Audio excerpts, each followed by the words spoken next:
Muy buenas tardes a los que estáis presentes aquí en la biblioteca de la Fundación Ortega Marañón. Buenas tardes a los que nos siguen a través de Zoom y a través del canal de YouTube de Europa en Suma. Vamos a iniciar el cuarto debate del ciclo Después de Ucrania, ¿qué? Hemos empezado con una primera sesión para buscar salidas al conflicto. Hemos seguido analizando la defensa y la seguridad de Europa después de la guerra. Nos situamos en el contexto en que una vez iniciado el conflicto, a partir de ahí, ¿qué es lo que nos ha cambiado de planes, proyectos, de iniciativas? El tercer debate fue sobre el impacto económico. Y el cuarto, que es este que vamos a comenzar ahora, es el dedicado al crack energético, si somos o no capaces de conseguir la autosuficiencia una vez que nuestra dependencia es más que evidente y a las pruebas me remito. Así que solamente dar las gracias a Carmen, a Juancho, a Aurelia, a Yolanda, que la tenemos en Bruselas. Ha habido un problema con Cristina Lobillo, la directora general de Energía, ha sido llamada a capítulo por la reunión urgente por la comisaria de Energía, y Yolanda García Mezquita, que dirige una de las unidades de la Dirección General de Energía, es la que la va a sustituir, que la tenemos en Bruselas. Yo, sin más, cedo la palabra a Paco Audije, periodista y socio de Europa en Suma, que es el encargado de moderar el debate. Paco, cuando quieras. Buenas tardes. Yo suelo escribir introducciones que no leo nunca, así que me voy a autolimitar. Voy a pedir a los invitados que no hablen, a los ponentes, más de 10 minutos, y voy a intentar hablar menos de eso. Yo creo que en la transición energética estábamos, y que nos hemos encontrado ahora con que tenemos esa invasión de Ucrania que lo rompe todo, y la llamada transición verde, que yo muchas veces no entiendo muy bien los ángulos distintos desde los que se explica, pues ha sufrido una conmoción mayor, y en esa conmoción mayor el derribo de los combustibles fósiles y de la energía de ese origen en favor del desarrollo apacible, diría yo, de las renovables, pues ha sufrido un parón total, y de algún modo quizá tenemos la impresión de que para ser autosuficientes tenemos que hacer una cierta regresión. En medio de todo esto, yo creo que hay un telón de fondo anterior, que sabemos todos, que es el del cambio climático, que de repente parece que lo hemos...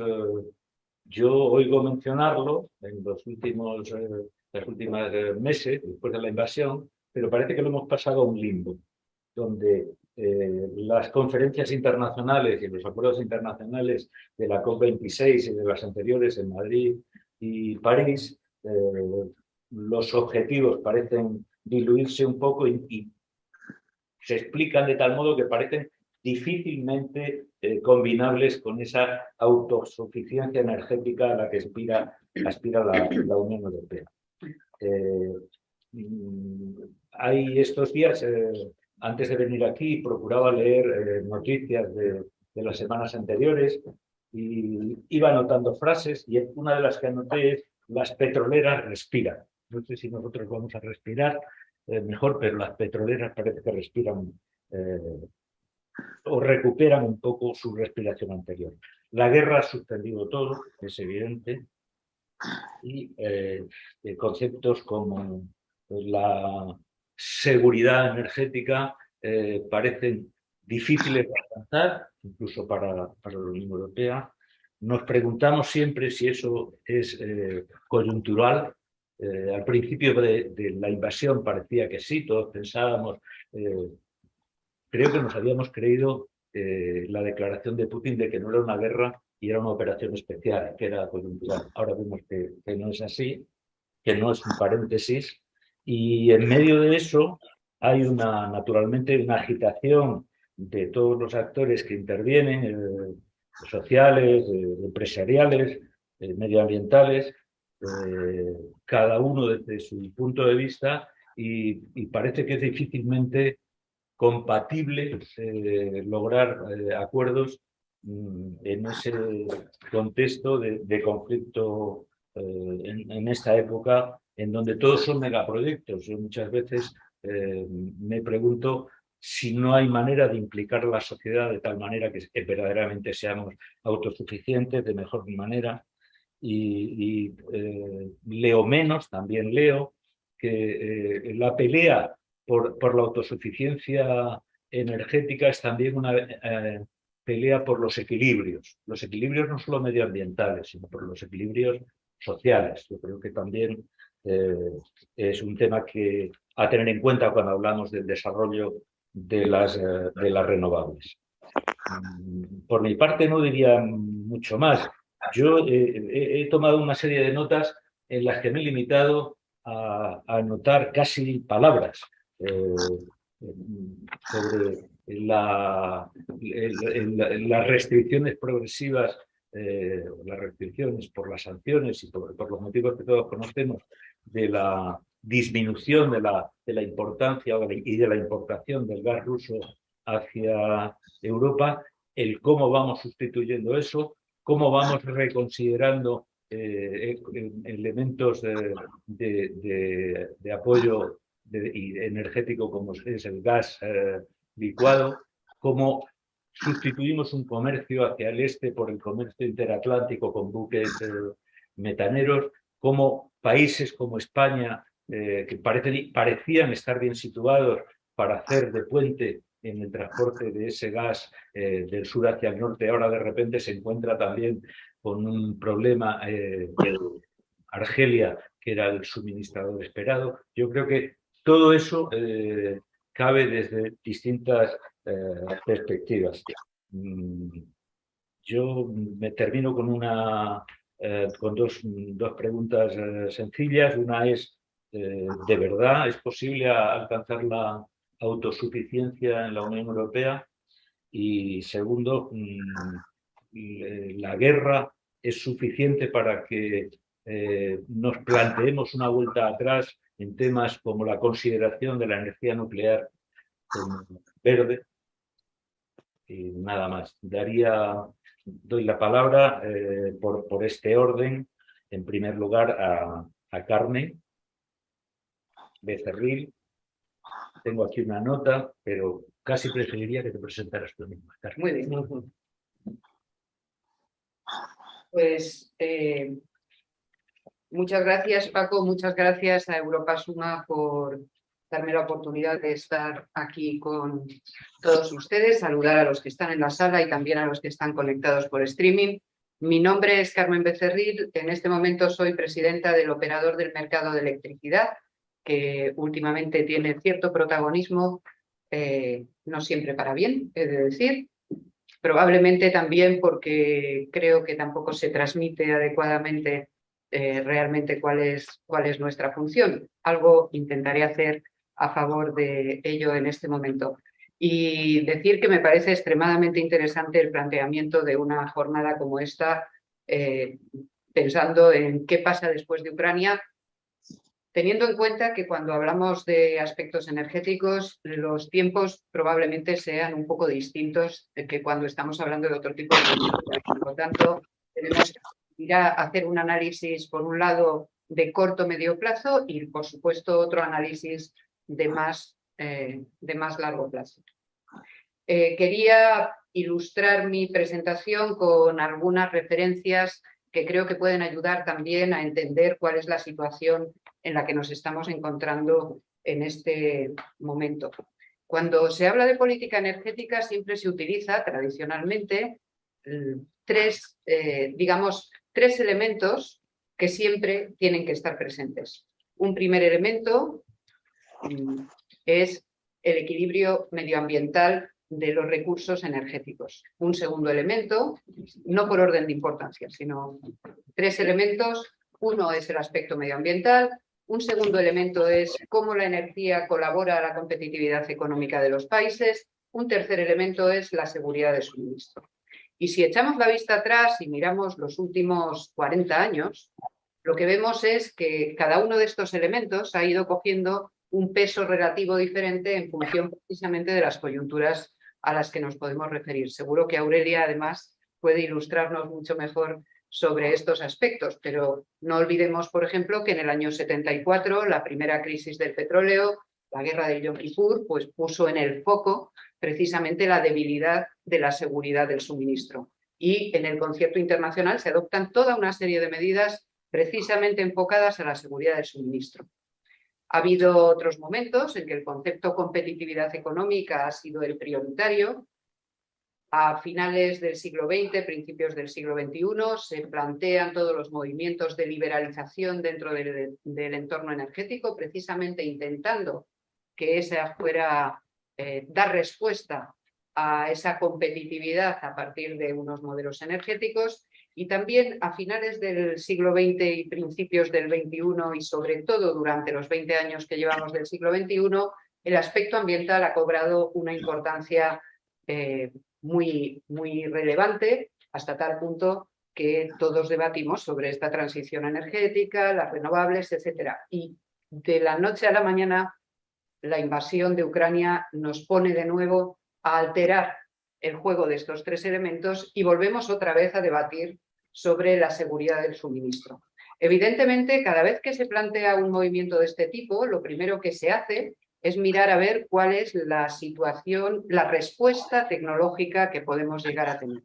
Y este es un aspecto muy relevante y ha sido relevante en las distintas fases de la historia de la política energética. Como les decía, quería compartir algunos datos que creo que pueden ser relevantes, sobre todo para analizar la situación en la que nos estamos moviendo y eventualmente para ver cómo puede ser el futuro. Un primer aspecto que quería compartir con ustedes es este cuadro, donde realmente lo que se pone de manifiesto es el precio de la electricidad desde el año 98, que empieza a funcionar el mercado de electricidad. Estos son los precios desde el año 98 hasta el año 2022. Durante 23 años prácticamente el precio siempre se movió en el entorno de los 40-50 euros el megavatio hora, y sin embargo, a partir de junio del año pasado, vemos que se produce una tremenda escalada como consecuencia de la salida del COVID, como consecuencia de una súbita, pretendidamente súbita, recuperación económica que lleva a una crisis de demanda, podemos decir, aumenta la demanda sin que tenga una respuesta igualmente rápida de la oferta, y sin embargo, cuando ya parecía que aquello se iba a reconducir, nos encontramos con la guerra de Ucrania y esa crisis de demanda se convierte en crisis de oferta.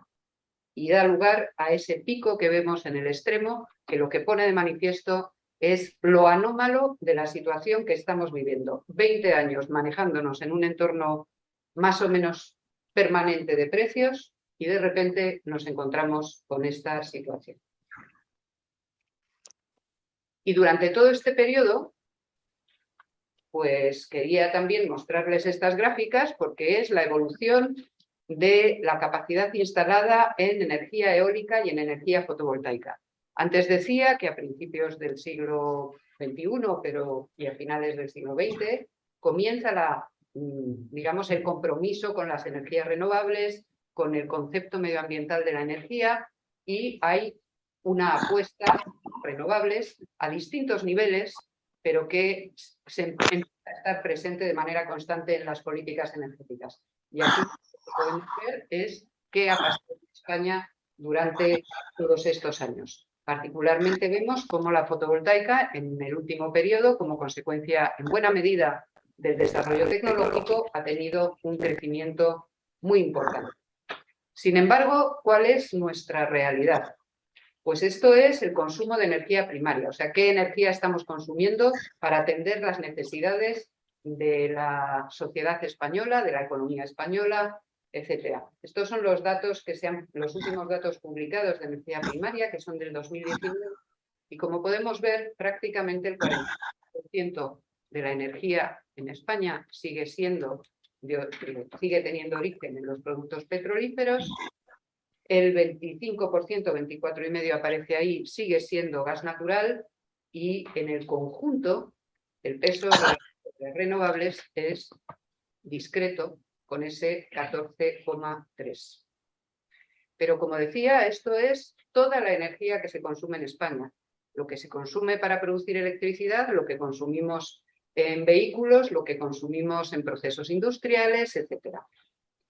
Si en cambio miramos solamente cómo se produce la electricidad, vemos que la referencia tecnológica cambia sustancialmente. En el cuadro de la derecha ven el dato de los primeros 6 meses del año 2022. Tenemos una coyuntura que además no nos lo está poniendo nada fácil, que es la situación de sequía, que lleva a que la aportación hidráulica aparece ahí con un 6%. Normalmente la hidráulica venía a ser un 10% de la energía eléctrica que íbamos consumiendo. Hoy por hoy todos estamos empezando a oír hablar de la sequía. Podemos ver también cómo cuando hablamos de energía eléctrica ya las energías renovables aportan un 39% y si incluimos la hidráulica estamos en un 45%.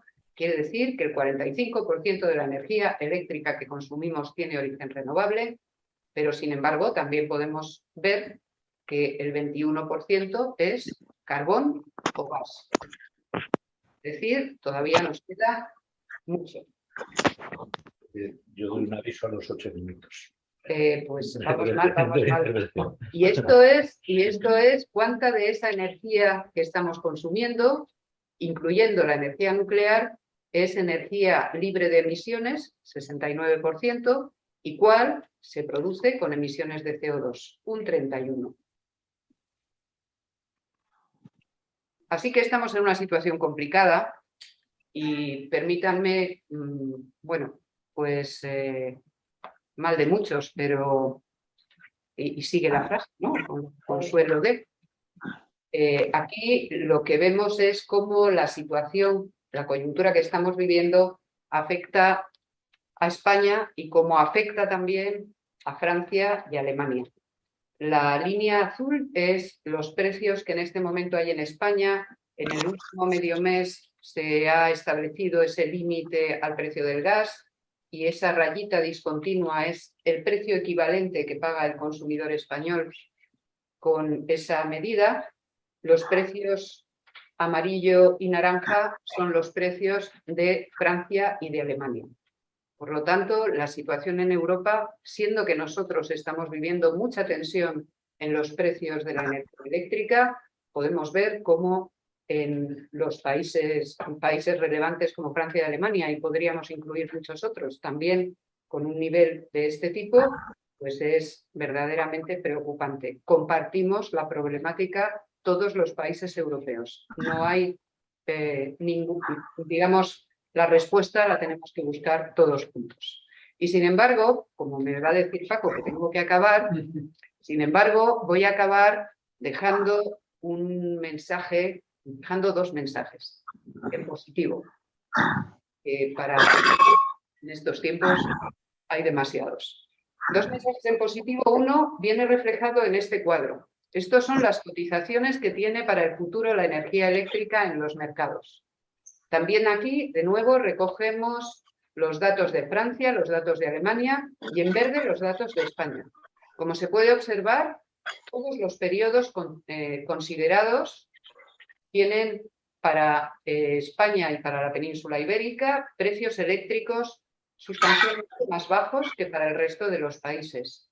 Y esto ya no depende de las medidas que se han adoptado últimamente, sino que ahí estamos viendo los años 24, 25, 26, 27. Y ahí ya no sabemos si va a haber guerra de Ucrania, pero sin embargo el mercado está descontando que los planes nacionales de energía y clima que han presentado los distintos países pues tienen una apuesta por las renovables más o menos agresiva. En el caso de la península ibérica la apuesta ha sido muy firme y los mercados están descontando que va a haber muchas más renovables y que como consecuencia vamos a tener un precio de electricidad más bajo que el que puedan tener Francia o Alemania. Es verdad que en la coyuntura actual cuesta hablar del año 24-25. Hay que llegar hasta ahí, pero es verdad también que tenemos un horizonte que podemos ver en positivo. Y ese horizonte será más positivo en tanto que la electrificación vaya haciéndose realidad y vayamos poco a poco abandonando ese peso que antes veíamos tanto del petróleo como del gas. Ahora bien, la apuesta por las renovables no es una apuesta que, digamos, tenga una traducción de la noche a la mañana. Exige mucho capital, exige mucho esfuerzo y, en mi humilde opinión, vamos a tardar todavía mucho tiempo en poder prescindir de combustibles como el gas y el petróleo, que hoy son precisamente los que generan la mayor tensión. Me he pasado. Muchas gracias. Lo daba por supuesto.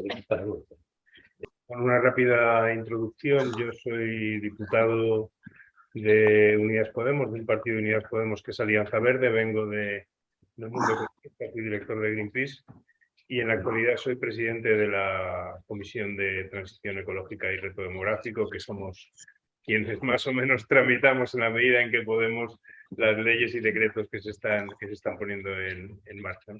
Bueno, yo quería empezar con una consideración que me parece muy importante, ¿no? Y es que efectivamente, como comentabas al principio, el cambio climático está ahí y el cambio climático no ha dejado de estar. Nos sigue enviando señales muy potentes de que se va agravando. Aquí mismo hace unas semanas tuvimos una ola de calor sin precedentes prácticamente.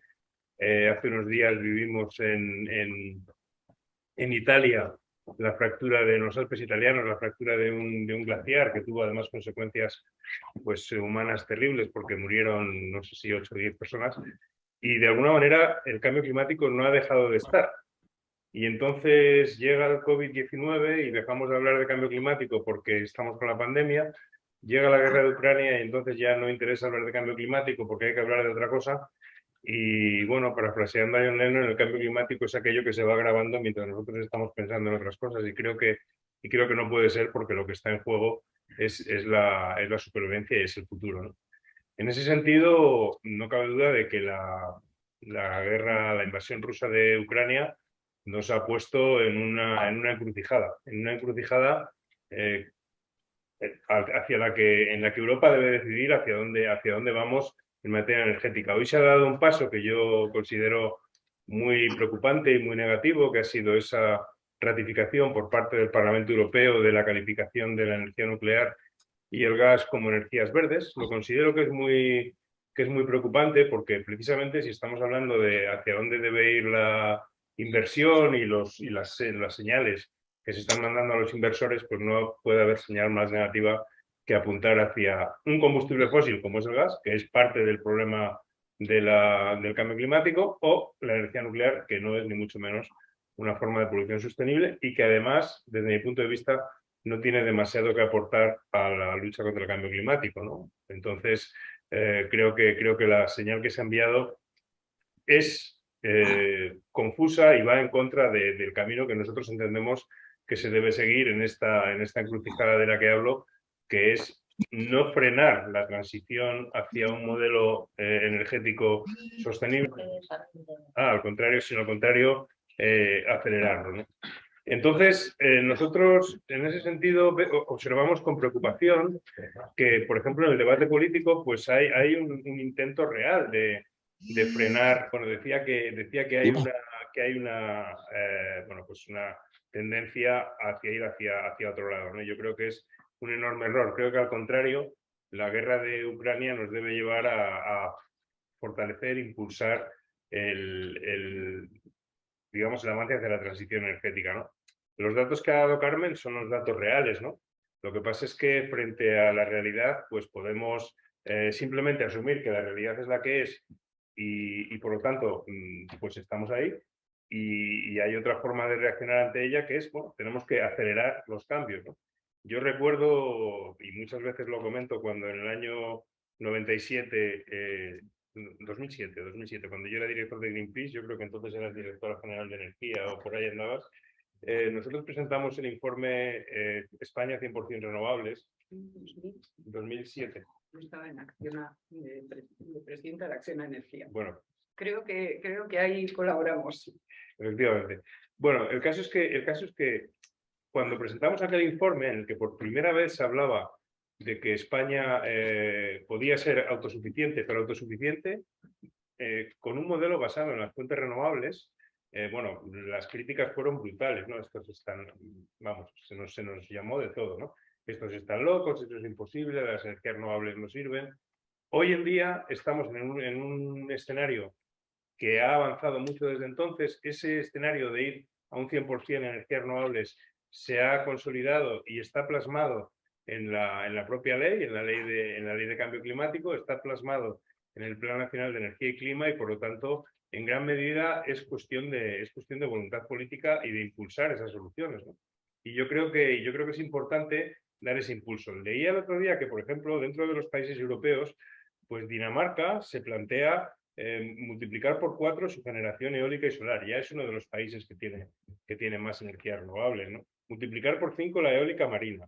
Que todo el gas sea de origen renovable en el año 2030 y que no se utilice gas fósil para calefacción en el año 2035. ¿No? Es decir, que evidentemente los objetivos son importantes, los objetivos juegan un papel y en esto pues es muy importante tener una hoja de ruta y tener una visión de hacia dónde se quiere ir, ¿no? Y nosotros creemos que hay que ir hacia ahí. El hecho de que la guerra, el conflicto de Ucrania haya puesto tan de manifiesto nuestra dependencia del gas, que evidentemente, especialmente del gas ruso, pero no solo del gas ruso, sino en conjunto del gas como combustible fósil, de alguna manera lo que hace es ponernos ante el espejo de decir, oiga, ustedes, continente europeo, que se autoproclaman como líderes de la lucha contra el cambio climático. ¿Qué van a hacer ante esta situación? Pues yo creo que lo que tenemos que hacer es reducir hasta hacer desaparecer nuestra dependencia de ese combustible fósil. Por coherencia geopolítica y también por coherencia en la lucha contra los combustibles fósiles y contra el cambio climático, ¿no? De hecho, cada kilovatio hora que metamos en la red que provenga de energía solar, pues será un kilovatio hora que retiraremos proveniente del gas ruso, ¿no?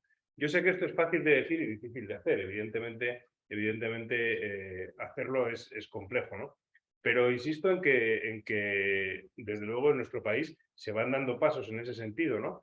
En España, por ejemplo, en el año 2021, la energía eólica por primera vez fue la fuente de energía que más electricidad virtió a la red, ¿no? Por encima de la nuclear, por primera vez el año pasado. Es decir, que están pasando cosas. La energía solar fotovoltaica bate sus récords de producción prácticamente de forma sistemática. Es decir, que, como digo, están pasando cosas y esa es la línea hacia la que debemos ir, ¿no? El debate de calificar el gas como verde a mí me parece disparatado, es decir, tenemos que romper esa dependencia. Tampoco considero que debamos dar la bendición, ahora se bendice, porque como no es ruso, se bendice el gas que llega en barco de Estados Unidos, pero es un gas procedente del fracking. Y el fracking es una tecnología que es bueno, altamente contaminante, es una tecnología muy cuestionada, es una tecnología que ha dejado un impacto ambiental muy importante en los lugares donde se ha explotado en Estados Unidos y, por lo tanto, no es un escenario que nosotros consideremos deseable, ¿no? Creemos que el esfuerzo, más allá de... Aparte que en lo referido a nuestra dependencia, también decir que tenemos una ventaja sustancial respecto a otros países europeos, ¿no? En términos de venta, de compra de gas ruso, pues Alemania está, si no recuerdo mal, en los 11.500 millones de euros al año en gasto de importación de gas. En España estamos en 1.600, es decir, estamos en una dependencia muchísimo menor, ¿no? Nuestra dependencia del gas ruso es mucho menor. Por lo tanto, estamos en una situación en la cual, por un lado, tenemos un potencial todavía de crecimiento de las energías renovables muchísimo más grande, y lo que creemos que no debe hacerse es utilizar la guerra de Ucrania como excusa para frenar la transición. Al contrario, yo creo que lo que hay que hacer es utilizarla como motivación para reducir nuestra dependencia, porque ya no es solo la lucha contra el cambio climático, sino que la reducción de la compra de combustibles fósiles a Rusia de alguna manera también es una reducción de la financiación de su ejército de guerra, ¿no? Por lo tanto, creo que ese es el camino y me parece que se está produciendo un pulso que la decisión del Parlamento Europeo visibiliza, ¿no? Se está produciendo un pulso entre esa apuesta por un camino realmente verde y realmente sostenible en la producción energética europea y las viejas fórmulas de producción energética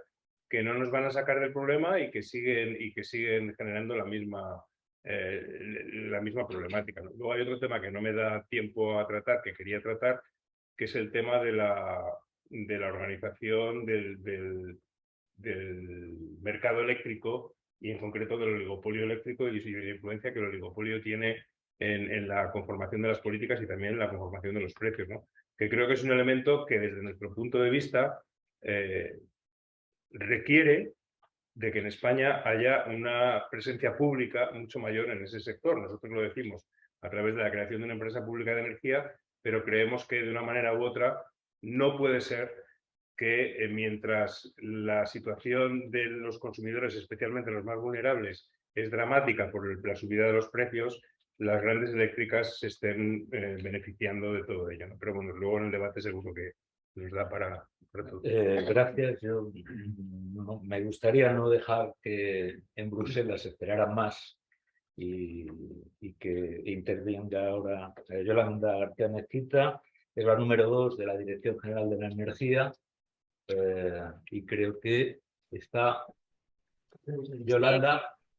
Hola, muy buenas tardes. Espero que me escuchéis y me veáis bien. Gracias por la invitación a Europa Suma. Tengo que disculpar a Cristina Lobillo, a nuestra directora, por no poder venir en el último minuto.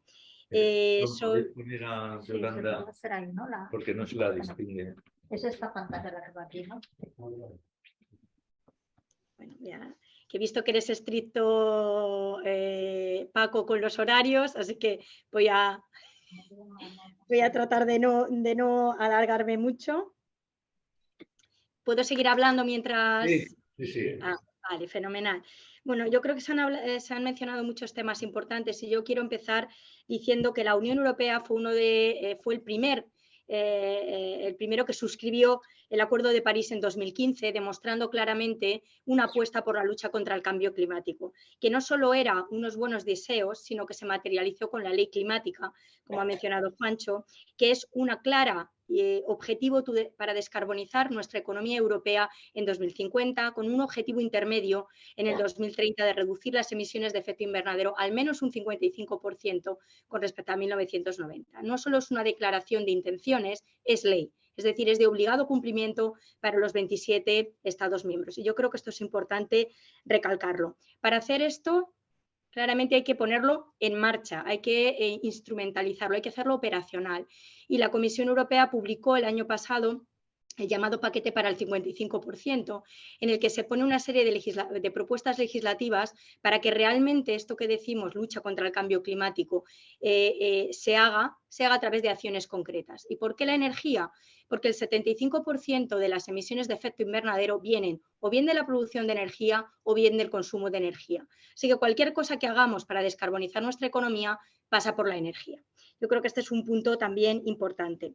¿Dónde estamos ahora? También lo ha mencionado Carmen y Juancho. La escalada de precios empieza el año pasado. España es uno de los primeros países que da la voz de alarma, principalmente por cómo está diseñado el sistema español, con unas tarifas que están realmente ligadas a los precios dinámicos del mercado mayorista. Cuando ha habido precios del mercado mayorista, los consumidores obviamente se han beneficiado, y en el momento que ha empezado a ser los precios muy volátiles y muy altos, eso ha tenido una repercusión inmediata en los consumidores españoles. Los otros consumidores europeos también lo han experimentado, pero un poco más tarde. Pero España, junto con Italia, Grecia y otros países, empieza a levantar la voz de alarma en Bruselas y empieza a pedir que si este incremento de precios tiene un carácter que se extiende por toda Europa, como ha mencionado Carmen, las soluciones también tienen que venir desde Europa. De ahí que la Unión Europea haya publicado varias comunicaciones, empezando por octubre, que lo que pretende es poner de manifiesto una serie de herramientas, lo que llamamos toolbox, para tratar de mitigar estos precios tan elevados de la energía que, como bien ha dicho Carmen, tienen un carácter originado principalmente por una recuperación económica y por una tensión en los precios del mercado de gas internacionales, que por supuesto no fija la Unión Europea y que por tanto nos ponen en una posición de mucha más vulnerabilidad a estos precios internacionales que no fija Europa, pero que, como sabéis, Europa es una de las mayores consumidores de gas y sobre todo nuestra dependencia energética de terceros países es muy alta, con lo cual esto nos hace ser mucho más vulnerables y ponernos en una situación que podemos decir de crisis climática por la lucha con el cambio climático y de crisis energética por la situación que estamos atravesando. Porque esta situación de alzas de precios en el gas con repercusión en el mercado eléctrico se ve agravada a partir de febrero, cuando Rusia invade Ucrania y empieza a utilizar el gas como un arma estratégica, algo que por otro lado no nos sorprende porque la crisis del petróleo, o más recientemente el 2009, la crisis que hubo entre Ucrania y Rusia, inmediatamente utilizó Rusia el gas como un arma geopolítica, con lo cual ahora lo ha vuelto a hacer y nos ha puesto en una situación realmente muy complicada. ¿Qué es lo que ha hecho la Comisión Europea? Impulsada por los jefes de Estado y de Gobierno, que cada vez que se reúnen toman decisiones tan estratégicas y tan importantes como reducir inmediatamente la dependencia de los combustibles rusos, empezando por el gas, y hacerlo, a ser posible, antes del 2030. Esto no lo digo yo ni lo dice la presidenta de la Comisión Europea, lo dijeron los 27 jefes de Estado y de Gobierno, primero en Versalles, en marzo de este año, y luego más tarde en el Consejo Europeo en Bruselas, a finales de marzo, el 25 de marzo. Y lo han venido reiterando desde entonces. Hay que hacer un plan en el que reduzcamos la dependencia del petróleo, del carbón, del gas que importamos de Rusia. ¿Por qué? Pues porque importamos nada más y nada menos que el 54% del carbón que consumimos viene de Rusia, el 29% del petróleo y casi el 45% del gas. Es decir, nuestro mayor suministrador energético ha sido hasta ayer Rusia. Con esto en mente, ¿cuáles son las acciones que ha puesto en marcha la Comisión Europea? Primero, y dejar muy claro, el camino hacia reducir de la independencia o aumentar la independencia energética de Europa pasa por acelerar la transición energética. Es decir, el camino ya estaba marcado con la Ley del Cambio Climático, con el Pacto Verde Europeo que en 2019 publica la Comisión Europea, pero es que además ahora se reafirma que la mejor manera de reducir esta volatilidad, esta exposición que tenemos a los precios internacionales es producir nuestra propia energía y hacerlo con fuentes de energía autóctonas, con energías renovables que además tienen un impacto muy positivo en el desarrollo industrial, en el liderazgo de la industria europea y, por supuesto, en la creación de empleo y crecimiento económico en Europa, con lo cual ese es el camino sin duda a seguir. Sin olvidarnos de la eficiencia energética, la energía más barata y la que menos contamina es la energía que no se consume. De hecho, hay muchas partes de las acciones que está poniendo la Comisión Europea van dirigidas al ahorro y a la eficiencia energética. Y todos, consumidores pequeños, medianos y grandes, tenemos un papel que jugar. Solo puedo dar un ejemplo. Se ha estimado que si ahorramos todos un poquito a través del aire acondicionado o de la calefacción, podemos ahorrar para este invierno el 5% del gas que consumimos, que es mucho teniendo en cuenta el contexto en el que estamos.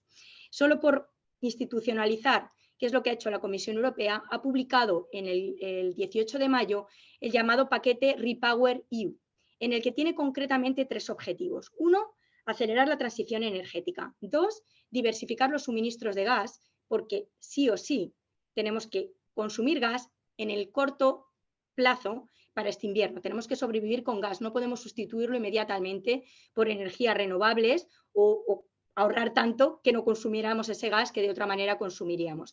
España obviamente no se ve en esta tesitura, por como ha dicho Juancho, pero importamos nada menos que 155 BCM en la unidad en la que se determina, que es una cantidad enorme. España apenas compra gas ruso, solo lo hacía a través del GNL, pero hay otros países como Eslovaquia, Austria, Alemania, Bulgaria, que su principal suministrador es Rusia y principalmente por gasoducto, es decir, la capacidad de sustituir ese gas por otro gas es muy complicado en el corto plazo de este invierno. Quiero ir avanzando un poco más para no comerme todos los minutos. Ya 2 minutos máximo. 2 minutos, muy bien. Energías renovables, claramente ese es el camino. Cuando hablamos de energías renovables, tratamos todas las energías renovables por el impacto que tienen. Energía solar, energía eólica son las que más se han desarrollado y las más maduras, pero también tenemos que poner el foco en gases renovables, biometano, biogás y el famoso hidrógeno renovable, porque van a servir para descarbonizar la industria y los transportes, que como hemos visto con una presentación de Carmen, claramente es una de las tareas que tiene que hacer España. Y por otro lado, la suerte que tiene España es el mayor potencial que tiene de energías renovables y que puede utilizar. En este paquete del 18 de mayo, para ir concluyendo, incluye una estrategia de energía solar. ¿Por qué? Porque es una de las tecnologías que se pueden desarrollar en Europa, en España principalmente, pero además permite que los consumidores participemos activamente en la transición. ¿Cómo? Bien siendo autoproductores o a través de lo que se llaman las comunidades energéticas, en las que nos podemos agrupar y de esa manera participar activamente en el mercado. Esto es un aspecto importante a destacar. Solo quiero decir un aspecto muy importante también que se ha comentado, y es la necesidad de preservar.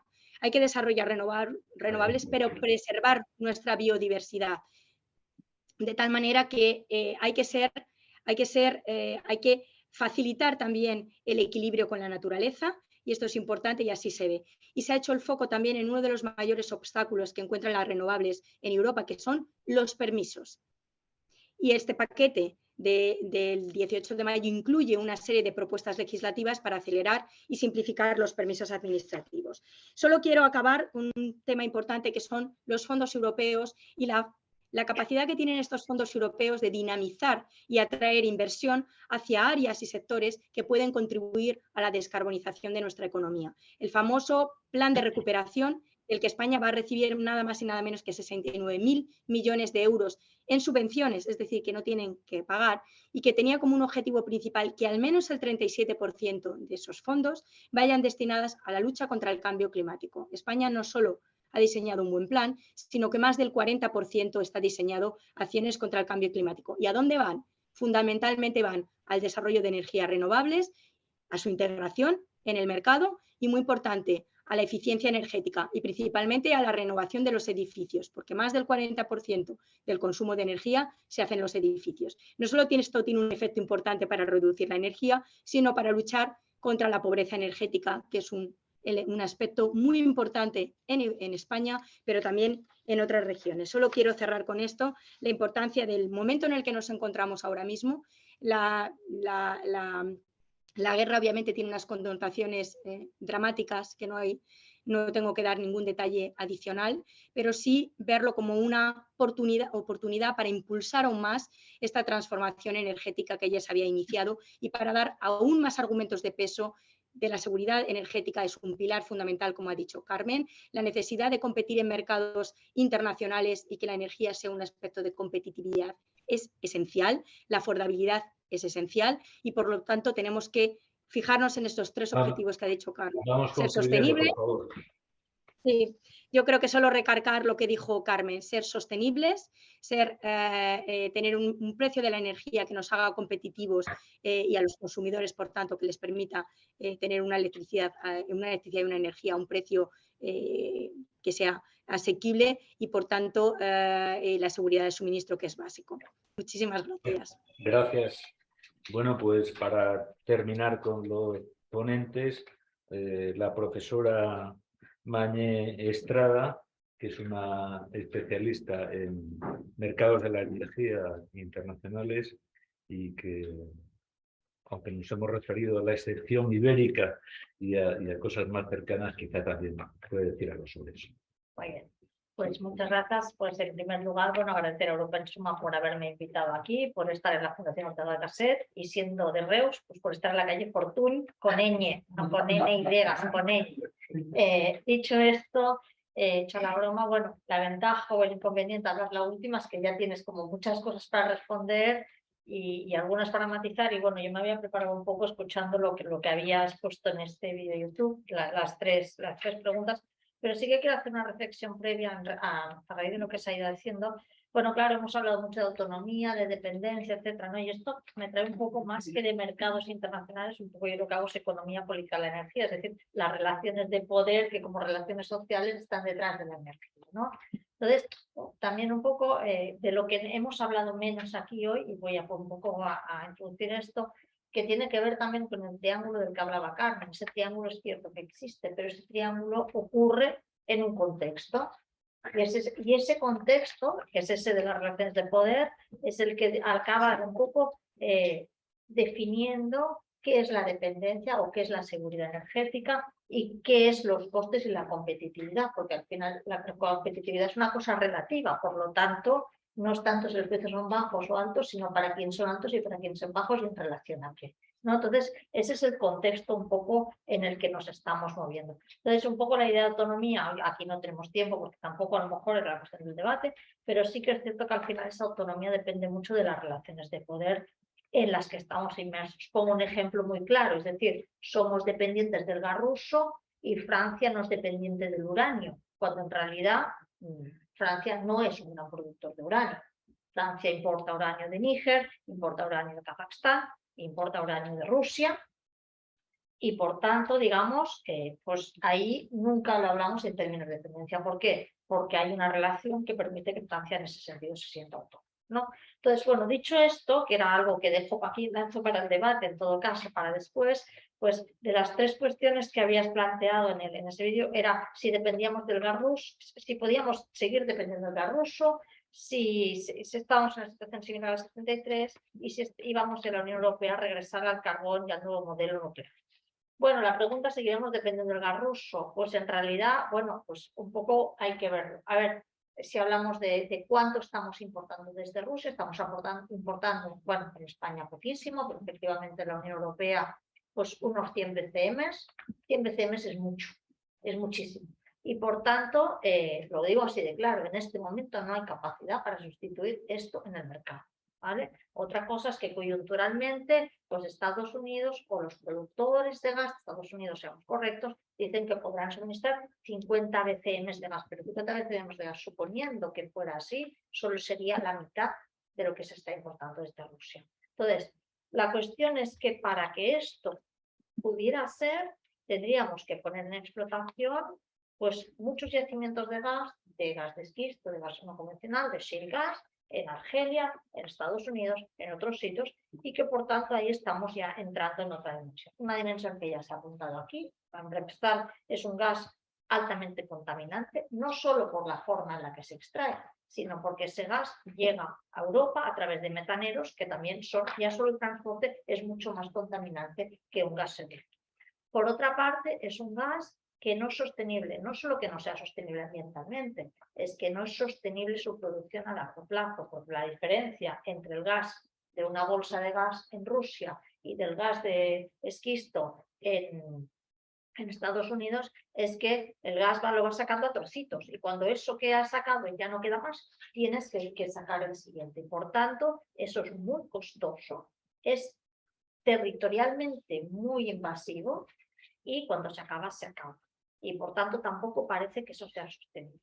Y la tercera cuestión en ese sentido es que además es un gas mucho más caro. Mirando los datos estos días, por ejemplo, de cuánto nos cuesta en España el gas en este momento, no lo que costaba hace un tiempo, del gas natural licuado en relación a lo que se pagaba por tubo en Argelia, es que ya lo estamos pagando a más del doble.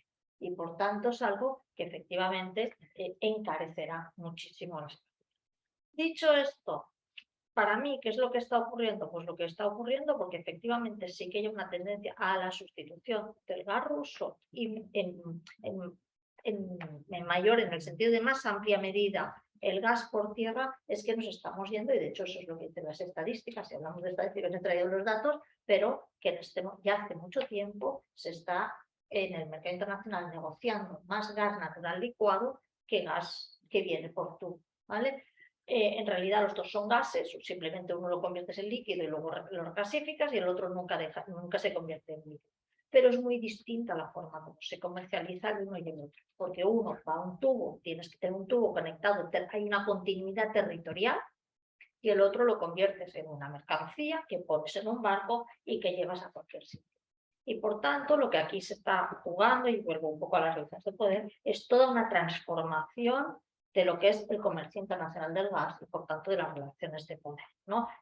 Esto es una expresión que, bueno, que yo estoy usando, ¿no? Y ahí voy a ver si es el año 73, pues yo creo que sí que estamos en una situación parecida al año 73, que se está reconfigurando todo el mercado de la energía. El mercado se reconfiguró el del petróleo en 73 con la consolidación de la OPEP, con la creación de la Agencia Internacional de Energía y con una forma de gestión internacional del petróleo. Todo el petróleo se pasó a pagar en dólares. Ahí hubo una reconfiguración. Y eso es lo que probablemente, esta es mi hipótesis, no digo que sea así, está ocurriendo con el gas natural licuado. Lo que sí que es cierto es que esto, en este momento, es lo que está más en boga. En ese sentido, pues digamos que bueno, lo que se está jugando ahí yo creo que es más la hegemonía que la transición energética. Eso ya sé que no es la respuesta, le sustituiremos, pero que en ese, yo siempre digo, y creo que tú lo decías ayer también en el vídeo, ¿no? Que la guerra del Yom Kippur no fue por la energía, pero una de las consecuencias que tuvo fue la completa reestructuración del petróleo. La guerra de Ucrania yo no creo que haya sido por la energía, ni creo que lo será, pero que sí probablemente llevará a una reconfiguración total de las relaciones, al menos a nivel de gas. ¿Vale? La tercera pregunta que nos hacías es si en la Unión Europea hay que regresar al carbón. Bueno, en este contexto, claro, aquí coincido con Carmen y con Juancho, aquí hay una cuestión de largos, medios plazos, de tiempos y de lo que ha parado y no ha parado la guerra de Ucrania. Claro, estábamos en un nivel que no es el que yo, pero bueno, a mí es lo que me da la sensación, que había un cierto consenso, al final las transiciones es lo que es socialmente aceptable, lo que vamos a hacer. Y había un cierto consenso sobre que el gas podía ser una tecnología de transición, sobre todo el gas tubo, porque no era, es contaminante, pero menos contaminante, digamos, en términos de CO2 que el carbón y que el petróleo, y por otra parte ya estaban esas las infraestructuras y además se pensaba que algunas de estas infraestructuras se podrían aprovechar para el hidrógeno. Y por tanto había un cierto consenso sobre esto. Claro, la guerra en Ucrania lo que ha roto es esto, porque lo que ha reventado es el gas. Y ahí es donde estamos en el debate hoy en día. Entonces el debate hoy en día es, por una parte, efectivamente, hay esta tendencia que desgraciadamente le hay, a decir, en Europa vamos a hacer un repliegue, vamos al carbón, invertiremos en centrales de captura y almacenamiento de carbono para que haya menos CO2. Bueno, yo digo que no, yo no creo en ello, yo estoy diciendo lo que puede pasar. Pero puede pasar. De hecho, si miran los anuncios de la Shell con las centrales de carbono, yo creo que ahora no me puedo entretener, pero son muy bonitos, políticamente muy correctos, todos son mujeres los que trabajan en las petroleras, que es una cosa increíble. Bueno, dicho esto, pues hay ahí pero está pasando y luego evidentemente la cuestión nuclear y yo coincido en que podemos, primero, insisto, que la energía nuclear, si lo que buscamos es autonomía, no da autonomía, lo que pasa que hay 2 o 3 países, o bueno, básicamente los que están en el Consejo de Seguridad de Naciones Unidas, que tienen la capacidad y el derecho de enriquecer uranio. Entonces eso es una autonomía, digamos, por eso digo que hay un poder de poder. Pero efectivamente, por ejemplo, Francia, en la noche de las elecciones de Macron, lo dijo claramente, dijo que la apuesta era por el hidrógeno a partir de energía nuclear y nuclear, por tanto, esa es la apuesta. Pero eso es, para mí también bueno, claramente es un retroceso porque va contra la idea misma de transición energética.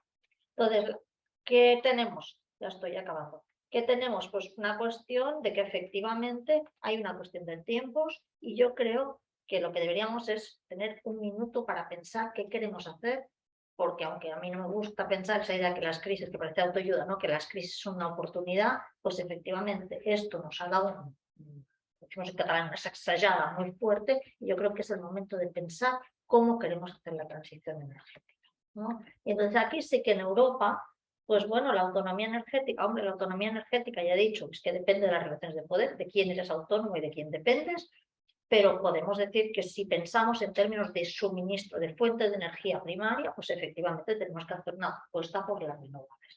Y entonces la gran discusión en realidad aquí yo creo es qué modelo de renovables queremos, ¿no? Y aquí un poco sería lo que creo que apuntaba Juancho. Para mí, pero esto es mi opinión, pues claro, por ejemplo, para mí el modelo que me gusta ha sido el Energiewende alemán. Es decir, ese es un modelo europeo hecho para los europeos que sabemos que funciona. Entonces, Tal vez en ese momento de la crisis de Ucrania, lo que no deberíamos pensar, y eso no quiere decir que no deba ser el objetivo a muy largo plazo, es en el 100% renovable. Pero a lo mejor sí que podemos encontrar un equilibrio mucho mejor, que sería la única manera de sustituir los 100 BCMs que vienen de Rusia. Y con esto aquí por ahora lo dejo, creo que me he tenido el tiempo y gracias. Pues sí, te has tenido el tiempo. Yo voy a señalar varios aspectos de lo que se ha hablado y de lo que no se ha hablado, y voy a dar paso después a 3 preguntas que tenemos, a 3 personas que quieren preguntar en el chat.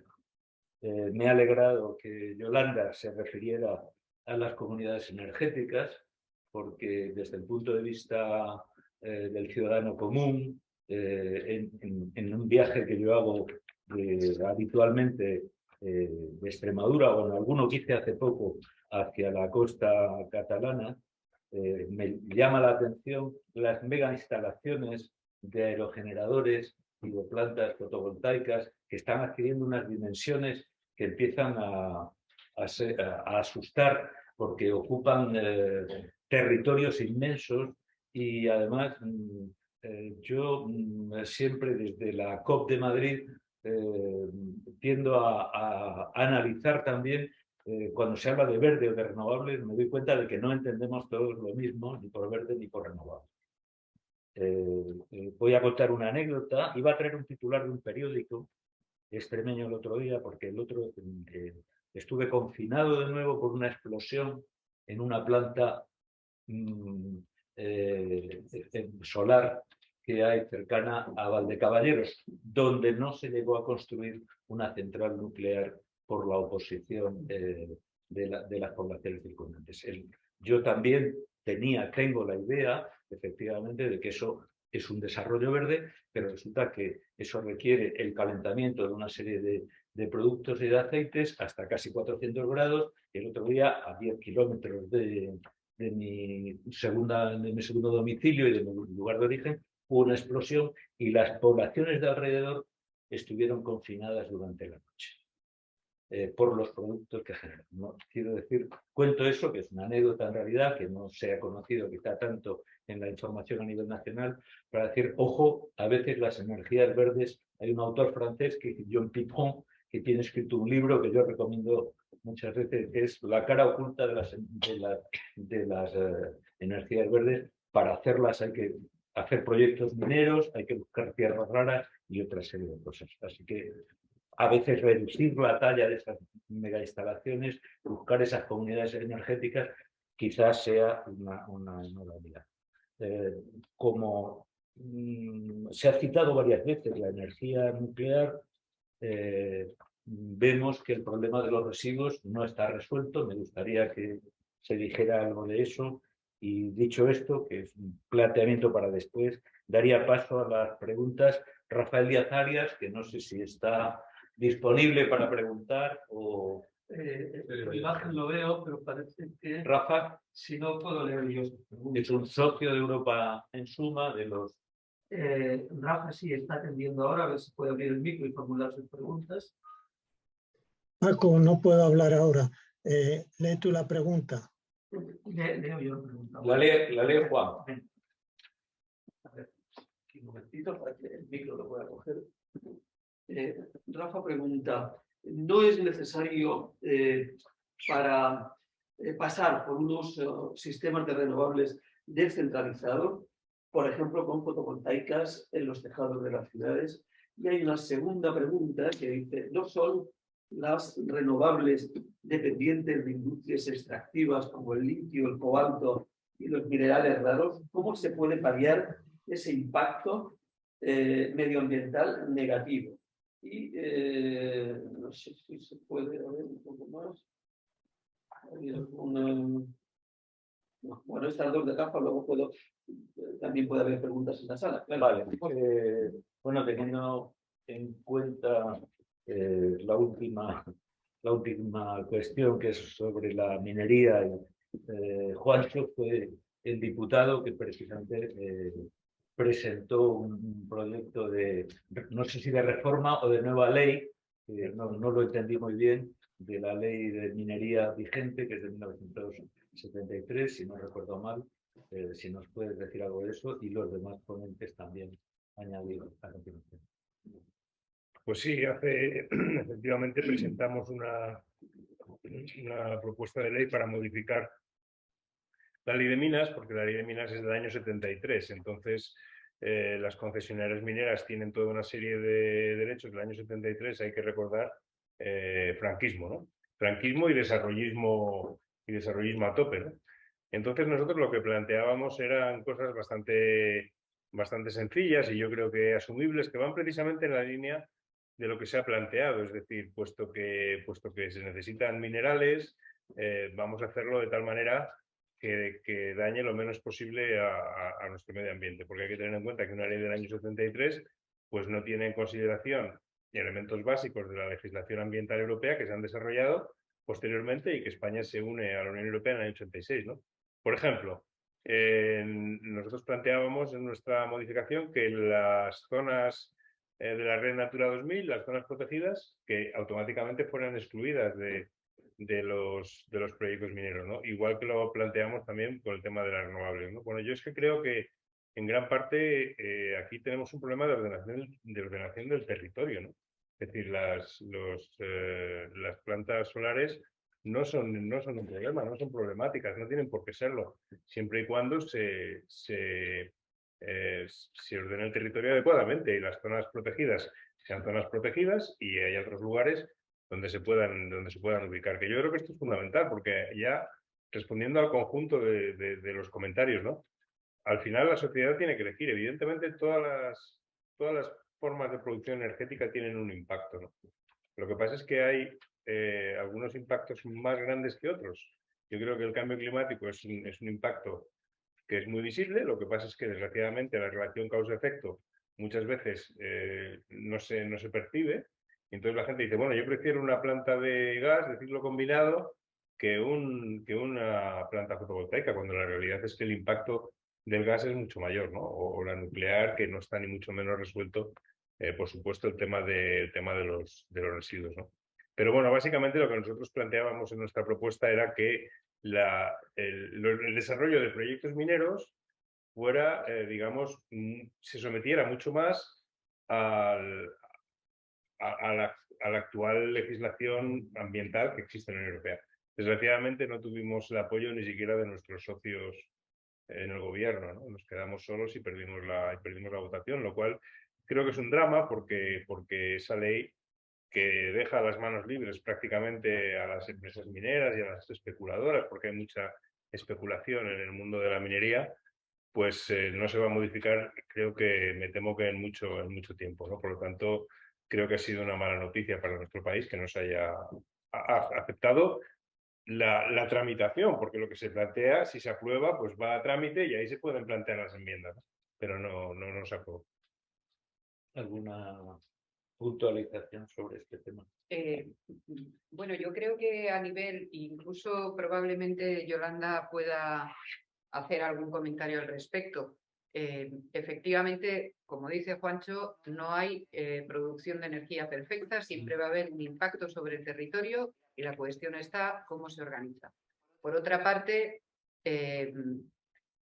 creo que uno de los debates que ahora mismo se están manteniendo en la Unión Europea y que, como decía, probablemente Yolanda tenga más criterio, es cómo hemos visto que somos vulnerables por la problemática del gas y el petróleo ruso, pero también tenemos que empezar a mirar cómo somos de vulnerables porque efectivamente las tecnologías renovables en buena medida necesitan de recursos naturales, muchos de los cuales están hoy por hoy en manos de China como consecuencia de una política de expansión en Latinoamérica y en África que, bueno, pues puede convertirse en el siguiente elemento de debate que tengamos que tener sobre el origen de la escasez, no solamente la crisis de suministro, no solamente es una crisis energética, sino que a futuro también puede ser una crisis de materias primas que puede condicionar en buena medida todo el concepto de transición energética que pretende impulsar Europa.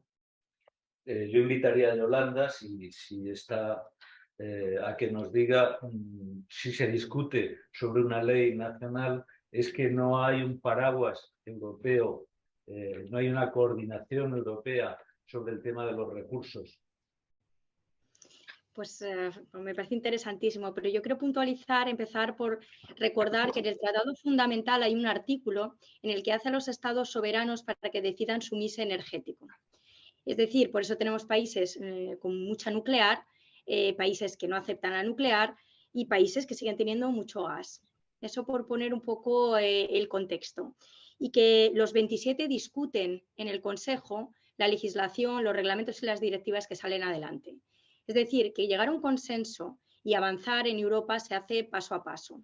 Acelerar y llegar hasta donde hemos llegado yo creo que ya es un éxito. Pero imaginaros el punto de partida de países como Dinamarca o Polonia en el sentido del uso de los recursos y en acelerar la transición. Yo creo que esto es un poco para poner también el contexto que Juancho decía, la decisión que ha tomado hoy el Parlamento con este acto delegado de taxonomía, que obviamente incluye el gas y la nuclear, con unas restricciones y unas limitaciones muy, muy importantes, pero que las considera como unos combustibles de transición hacia el 2050. Los considera porque hay intención por parte de los países de que continúen todavía un poco más y que hagan más llevadera la transición. Al final, ¿de qué estamos hablando? De economía.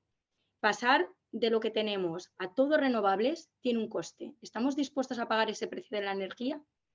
Yo creo que es importante porque lo estamos sufriendo ahora con los precios tan elevados de la energía.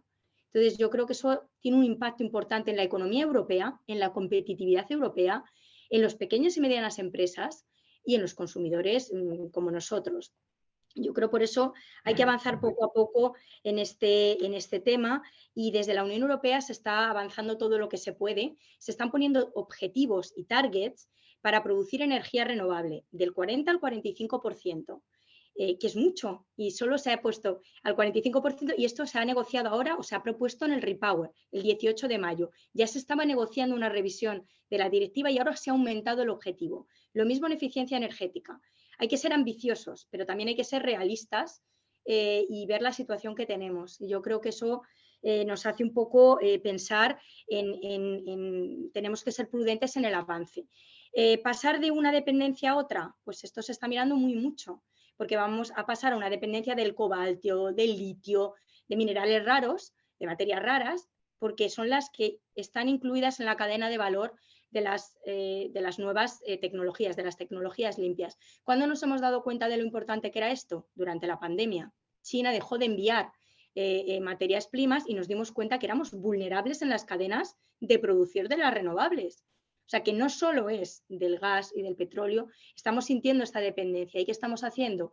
Intentando mejorar sobre todo lo que tiene que ver con el reciclaje, un uso más eficiente de los recursos, reciclar y utilizar los residuos, porque esos también tienen un valor muy importante. ¿Cuál es la otra herramienta que estamos utilizando? La diplomacia energética. Hemos intensificado las relaciones con terceros países que son productores de materias primas para también tratar de asegurar las materias primas en este contexto internacional. Yo creo que se está avanzando todo lo que se puede, pero con esta cautela de que todo lo que se hace en Europa se avanza poco a poco y pensando siempre en el coste que esto tiene y que sea lo más asequible para los ciudadanos y para la competitividad de nuestras empresas.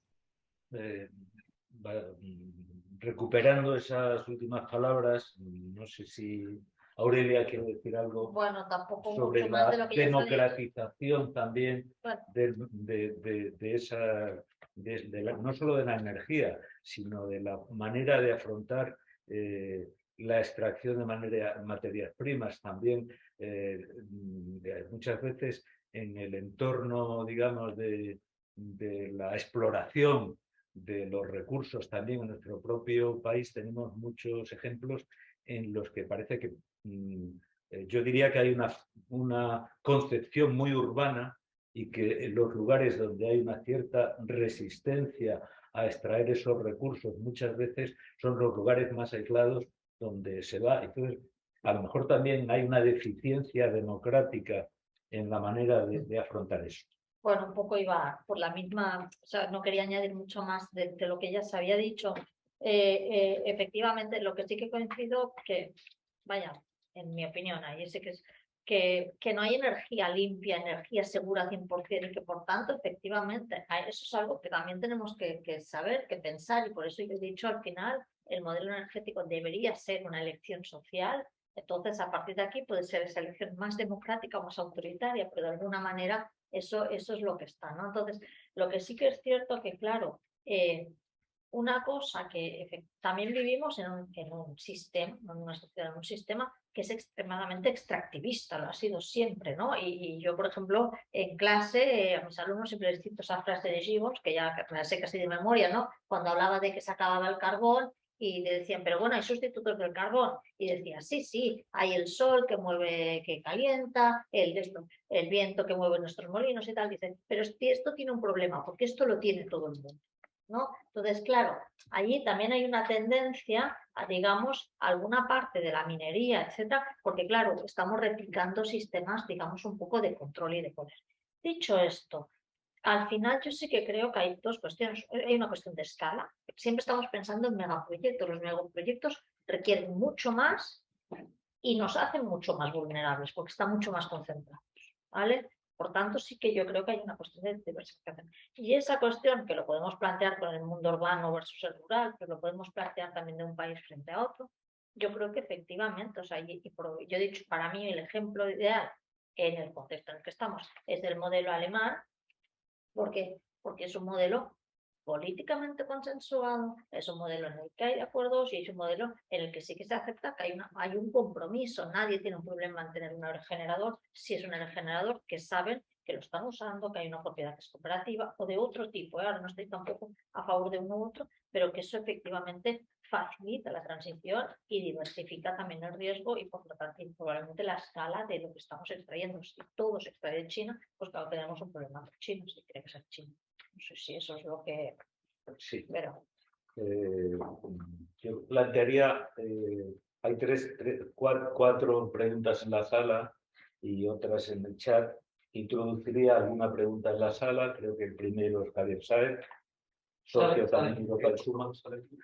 Porque el micro está orientado por Pues ponte ahí lo de todo. yo la pregunta iría en la línea de la autonomía, la independencia, la soberanía.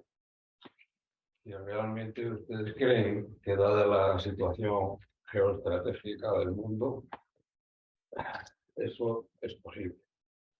A mí se me ocurre la frase famosa del señor del puro, de Clinton. Es el sistema, no, ¿cuál es la economía imbécil? Yo digo, es el sistema imbécil. Realmente tenemos autonomía. Miren, en estos momentos hay una guerra cruel de la que no se habla nada. La República Democrática del Congo, no la guerra de siempre en la República Democrática del Congo. Ahora mismo en la zona de Kivu están entrando desde Ruanda guerrillas muy bien armadas que lo que pretenden es hacerse con una zona que ustedes saben que tiene una serie de minerales estratégicos. No solo chinos, ¿eh? A ver si van a ser los franceses. Ojo con señalar. Es que resulta que ahora los malos son los chinos y nosotros somos los buenos. Nosotros, ¿quiénes somos nosotros? Nosotros no somos nadie. Acaban de ver ustedes la cumbre de la OTAN. ¿Quiénes somos nosotros? Nosotros hemos decidido que nos vamos a poner tontos con los argentinos y vamos a comprar el gas a los norteamericanos. Nosotros hemos decidido eso. Ustedes saben que no es verdad. Cuando acabó la guerra de España, cuentan que había una serie de las eléctricas en la Gran Vía y que los señores aquellos que habían ganado dijeron, estaban todos reunidos, vamos a brindar por el movimiento. Y el señor, el viejo dijo, ¿qué coño el movimiento? Por las eléctricas, que por lo que nos hemos levantado. Desde entonces hasta hoy, que yo firmo. Esos señores han manejado el mercado de la industria eléctrica, porque como ganaron la guerra, y han elegido a los ministros del ramo, que siguen siendo los mismos, las mismas familias, sobrinos, primos, etcétera, o descendientes de los ministros que han ido entrando por las puertas giratorias. ¿Autonomía tenemos aquí? Miren, cualquier día de estos estalla una central nuclear y mueren miles de personas, y ahora vemos que se se puede poner la energía nuclear otra vez. Cualquier día de estos empiezan a estallar los toneles, esos que están metiendo por ahí en el mar, etcétera, etcétera. Mire, hoy están muriendo de hambre muchos más, miles y millones de niños, de madres, de personas afectadas por la crisis. Así que han muerto en el mundo muchas personas. Por esto de la energía va a morir más gente. Aquí hay más hambre por esto de la energía. Somos capaces, termino, de controlar el mercado, de nacionalizar las industrias de soberanía nacional. No somos capaces. Estamos hablando aquí muchas cosas. Mira, lo siento, pero eso es el sistema. Bueno, yo recupero de Javier también un aspecto que tampoco se ha mencionado, que es el de la crisis alimentaria que provoca la situación global. Ese es el próximo debate, del día 20. Y invitaría a terminar las preguntas en la sala y a contestarlas todas. Así que creo que... Yo quería preguntar también, a ver, voy a trasladar alguna que hay en el chat, que ha tenido que marcharse a hacer un programa de radio, de nuestra compañera Teresa Carreras, de Barcelona, que se dice consternada por el voto del Parlamento Europeo para declarar verde la energía nuclear, el gas. Es verdad, es el Parlamento Europeo, pero esta vez sí se ha marcado algo que no es habitual en el Parlamento Europeo, que es muy transversal, se ha marcado claramente el eje derecha-izquierda. Han votado la ultraderecha, los ultraconservadores, PP y liberales, en España Vox, Ciudadanos, PP y PNV, han votado a favor de declarar como verde la energía nuclear, y la izquierda en este caso han votado en contra. Bueno, se decía consternada de cómo ha podido ocurrir esto. Mi pregunta iba un poco para Bruselas. Se ha tocado aquí, hemos sobrevolado un poco sobre ello, el tema de qué pasa con el Pacto Verde y la transición energética. Se ha tocado, pero yo creo que deberíamos ser muy claros al respecto. Me da la impresión que el crack energético nos está llevando a olvidarnos un poco de estos planes. Yo creo que toda la exquisitez que antes teníamos, voy a quitarme la mascarilla, con determinadas energías, el carbón, los combustibles fósiles, da la impresión que de pronto se nos ha olvidado, porque lo urgente es digamos, habituallarse de energía, y estas exigencias las estamos olvidando un poco. Me gustaría escuchar algo al respecto. La Comisión Europea, entre otras cosas, ha recomendado reducir el consumo y diversificar la oferta, ¿no?, como medidas ante la actual situación. Reducir el consumo, recuerdo cuando lo pidió Borrell hace ya unos cuantos meses, yo creo que a poco de comenzar la guerra se tomó un poco como a broma. Reducir el consumo significa que en el próximo invierno la calefacción se encenderá 4 horas y punto. Digo, no sé si la Comisión Europea está avanzando en esta dirección. ¿En qué medidas concretas para reducir el consumo? Y luego, en cuanto a diversificar la oferta, es diversificar mercados, pero debería ser también diversificar las fuentes, ¿no? Y no sé si por ahí estamos avanzando también y dotando de los medios necesarios para esto. Estas serán mis preguntas. Luego tengo en el chat varias que sí puedes ofrecer que las Vamos a hagan. terminar con la sala. Hay una más y en la sala concluimos, y os rogaría que las hicierais seguido. Estaba Isabel Paz, Enrique Pérez y Miguel Larrañaga. Pasando aquí, por favor, si no la pregunta Yo no puedo, lo siento, no puedo grabar. Y ahí, desde ahí no puedo. Nada, una pregunta muy cortita. Yo quisiera saber cuánto se invierte en investigación y, sobre todo, quiero saber cómo está el asunto de la geotermia. Porque cuando decimos lo de las industrias contaminantes y demás, a lo mejor deberíamos de invertir más recursos económicos en investigar nuevas energías que realmente nos hacen libres, son infinitas, no son contaminantes, y que tenemos una experiencia acumulada muy interesante, que es el caso de Islandia. Llevado a España, por ejemplo, los campos de Calatrava o las Islas Canarias en este momento podrían tener una autosuficiencia energética a través de la geotermia, digo yo. Enrique Pérez. Solo aquí, por favor, que si no la pregunta no se... Vaya, igualmente. No, yo quería plantear simplemente que nada más lejos que pretender amparar o justificar la energía nuclear. De hecho, voy a hacer una inversión en mi casa de casi 10.000 euros para placas solares, que creo que es por ahí por donde va el futuro. Lo que pasa es que no es un futuro inmediato y por eso, respecto a la energía nuclear, vamos, podemos estar consternados, pero parece ser que lo que ha hecho el Parlamento Europeo es decir sí a considerar verde una tecnología que por sí misma no contamina como otras energías y sobre todo una forma de transición hacia ese futuro de energías no contaminantes y claramente o inequívocamente renovables. De todas maneras, es un poco pintoresco el pensar que estamos en España rabiosamente en contra de la energía nuclear, pero hoy vamos a estar más rodeados de países nuclearizados. En el sentido de esta Francia confía en la energía nuclear rotundamente y acabamos de saber que Marruecos tiene proyectos de construcción de plantas nucleares a efectos de energía, con lo cual es una cosa muy extraña. En el caso de Alemania, que acabamos de mencionarlo, pues resulta que el legado de la señora Merkel en este sentido es muy cuestionado ahora porque se dice que se apresuró a cerrar, a dar por muerta la energía nuclear antes de esta crisis tremenda y está, insisto, bastante cuestionada en este sentido.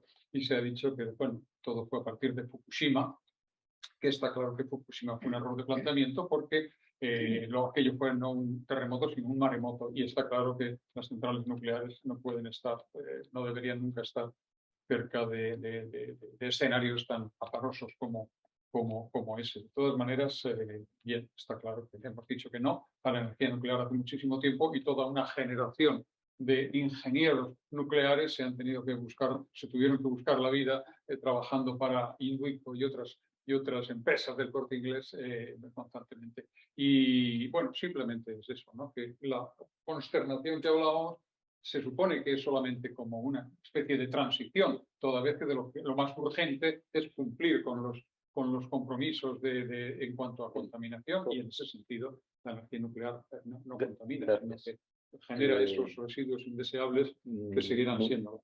Veo que levantar alguna mano más. Vamos a hacer que pregunte, no, Miguel estaba antes y luego vamos a recuperar las preguntas del chat que estaban previas. Espérate un poquito más a Paco y así estás en imagen también. Perfecto, gracias. Gracias. Yo quería plantear una pregunta relacionada con las infraestructuras, ¿no? Porque cuando se ha mencionado el caso de la excepción ibérica, de la isla energética española, o ibérica, mejor dicho, portuguesa y española, todo eso me lleva siempre a pensar si no somos una excepción, ni una isla, sino que esa excepción que se nos ha producido no contribuye a reforzar la posición periférica de la península ibérica, en la medida en que las políticas europeas al final tienen un punto débil, que son las interconexiones energéticas. Todo eso vinculado también con las infraestructuras que ya existen, no solamente dentro del ámbito de la Unión Europea, sino con los países vecinos, ¿no? Y conectándolo quizás con una cuestión que planteaba Aurelia, pero que la ha desarrollado, es la recomposición del mercado del gas a escala global y el papel que esas infraestructuras ya existentes pueden jugar. Gracias. De estas, luego vamos a dar una ronda a los ponentes para que no se acumulen más. Luego vamos con el chat y luego allí.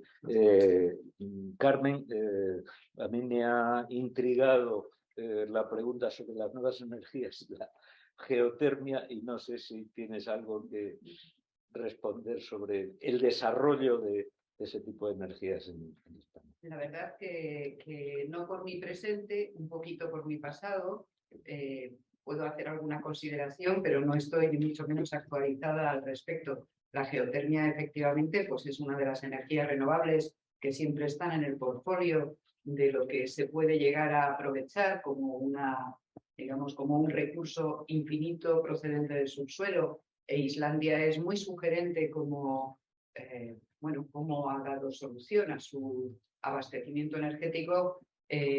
La realidad de la geotermia es que exige unas condiciones de subsuelo que no están al alcance de demasiados territorios dentro de España, que efectivamente Lanzarote eventualmente podría llegar a desarrollar algún tipo de instalación de geotermia, que puede haber en alguna otra isla en Canarias algún tipo de geotermia. Lamentablemente me temo que la geotermia, pues por condiciones de morfología geológica, no es la respuesta que hoy podemos llegar a tener.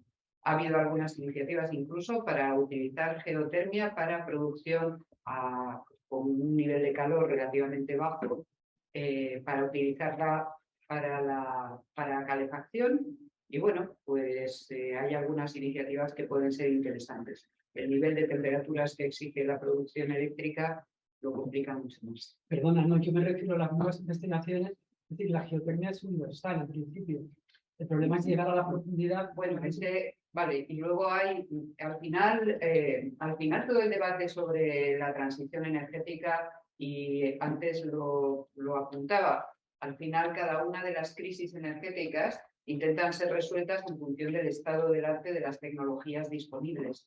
En ese planteamiento, pues hoy digamos que estamos mirando a las renovables, que es una solución más o menos establecida. Creemos que el siguiente paso lo vamos a encontrar en la respuesta del almacenamiento y cómo las baterías, en definitiva, pueden compensar la variabilidad de las renovables que hoy tenemos desarrolladas, y a futuro existen algunos proyectos, efectivamente, que se llegan a plantear poder hacer un drilling de varios kilómetros hacia abajo que puedan llegar a dar respuesta también a la obtención de una energía infinita, y en el MIT hay un par de proyectos a ese respecto, pero bueno, me temo que, digamos, en un horizonte temporal largo.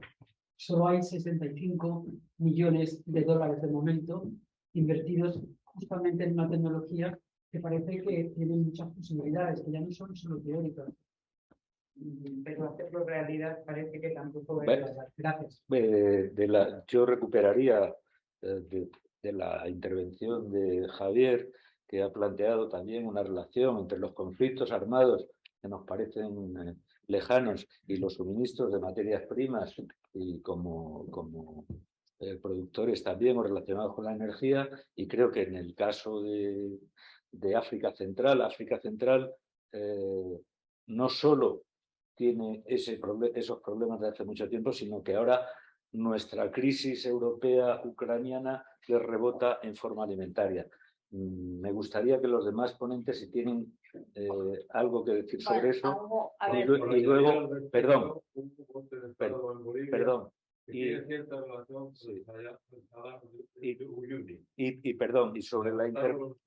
sobre la intervención de Enrique, de algún modo comprensiva hacia lo que ha sucedido en el Parlamento Europeo, pero ha dicho algo que me parece también importante, que es, ojo, ¿todo lo nuclear es Fukushima o hay un nuclear que no es Fukushima? Pues puedo también responder a otra cosa. Y la última también. Bueno, a ver, probablemente tengan más que decir, pero un poco lo primero que se ha planteado, de hecho yo lo he dicho de otra manera, he dicho estamos en un mundo de relaciones de poder, estamos, por tanto, la autonomía siempre es una cosa relativa, siempre hay alguien, en general, muy pocas veces son horizontales las relaciones y siempre son más bien verticales y asimétricas, ¿no? Entonces, ahí hay una cuestión que evidentemente, como lo he dicho, a ver, ¿por qué pensamos que tenemos autonomía nuclear cuando el uranio viene de Níger y pensamos que no tenemos autonomía energética cuando el petróleo viene, por decir algo, de Arabia Saudita? Ahora no digo. Entonces, ¿por qué? Porque tenemos una determinada percepción de lo que es eso. Entonces, de alguna manera, eso yo creo que respondería. Dicho esto, sí que me ha sugerido un par de cuestiones. Una, la cuestión de la autonomía en sentido de decisión. Y yo creo que sí que es cierto que, por ejemplo, la Unión Europea ha respondido más como Unión Europea que otras veces frente a un conflicto común, pero sí que es cierto que yo le sigo echando en falta un proyecto de política energética europea que ahora sería la evasión, ¿no? A mí me llamó mucho la atención que, de hecho, fue Biden quien anunció que el Nord Stream 2 no funcionaría más. bueno, venía de fuera, entonces hay una cosa. Pero más que eso, a mí lo que me interesa, o sea, una cosa que quería es que se me ha quedado en el tintero antes con Yolanda, que lo que es muy importante es la autonomía y es la política energética, porque muchos de estos fondos yo no sé si se acabarán perdiendo por falta de estrategia a medio o largo plazo de lo que se tiene que hacer. Y eso yo creo que sí que falta, ¿vale? Entonces esa es una cosa. De las otras dos cosas, bueno, yo tengo opinión que la diré aquí, pero supongo que aquí hay gente que tiene más. ¿Por qué definimos como verde la energía nuclear? ¿Cómo ha podido pasar esto? Si la energía... Bueno, la primera cuestión aquí es porque de alguna manera hemos vinculado, y no digo que no se pueda vincular, el cambio climático con las emisiones de CO2. A partir de ese momento hay una cuestión, tú lo decías antes, del lenguaje, que es verde, que es renovable, que si decidimos que renovable o verde es lo que no emite CO2, eso puede pasar, ¿vale? Por tanto, es una cuestión de lenguaje y de definición. Entonces, a partir de aquí, bueno, la energía nuclear no puede estar más a favor o más en contra. Creo que no se ha resuelto el problema de los residuos, eso es totalmente objetivo. Creo que detrás también hay una forma de cómo entendemos que toda esta ideología un poco científica, ¿no? Y yo siempre les paso a pensar también en la Atoms for Peace de Eisenhower, cómo anuncia eso realmente, es decir, vamos a hacer esto, no sabemos cómo funciona, pero ya lo resolveremos y ahí está, ¿no? Por lo tanto, hay eso. Y bueno, la cuestión es si se puede aprovechar la energía nuclear que todavía tenemos o si vamos a empezar a construir nuevas centrales nucleares. Y ahí es donde, bueno, en los dos casos yo lo veo muy problemático. Primero, porque yo soy antinuclear, pero más allá de ello, porque como he dicho, no hay uranio para todo el mundo, no todo el mundo puede enriquecer uranio, no está resuelto el tema de los residuos y entonces vamos a conseguir nuevas plantas nucleares. Es que, y hoy por hoy no hay ninguna empresa dispuesta a construir una central nuclear. Esta es otra, que es costosísimo, ¿no? Entonces todo eso para mí genera un problema. Entonces lo que a mí se me preguntaba directamente de las infraestructuras, la periferia de la península ibérica, bueno, ahí hay dos cuestiones. Una, yo creo que es que estas infraestructuras que tenemos en nuestra isla ibérica eléctrica, se decidieron en un contexto y con unos criterios muy distintos de los que tenemos ahora.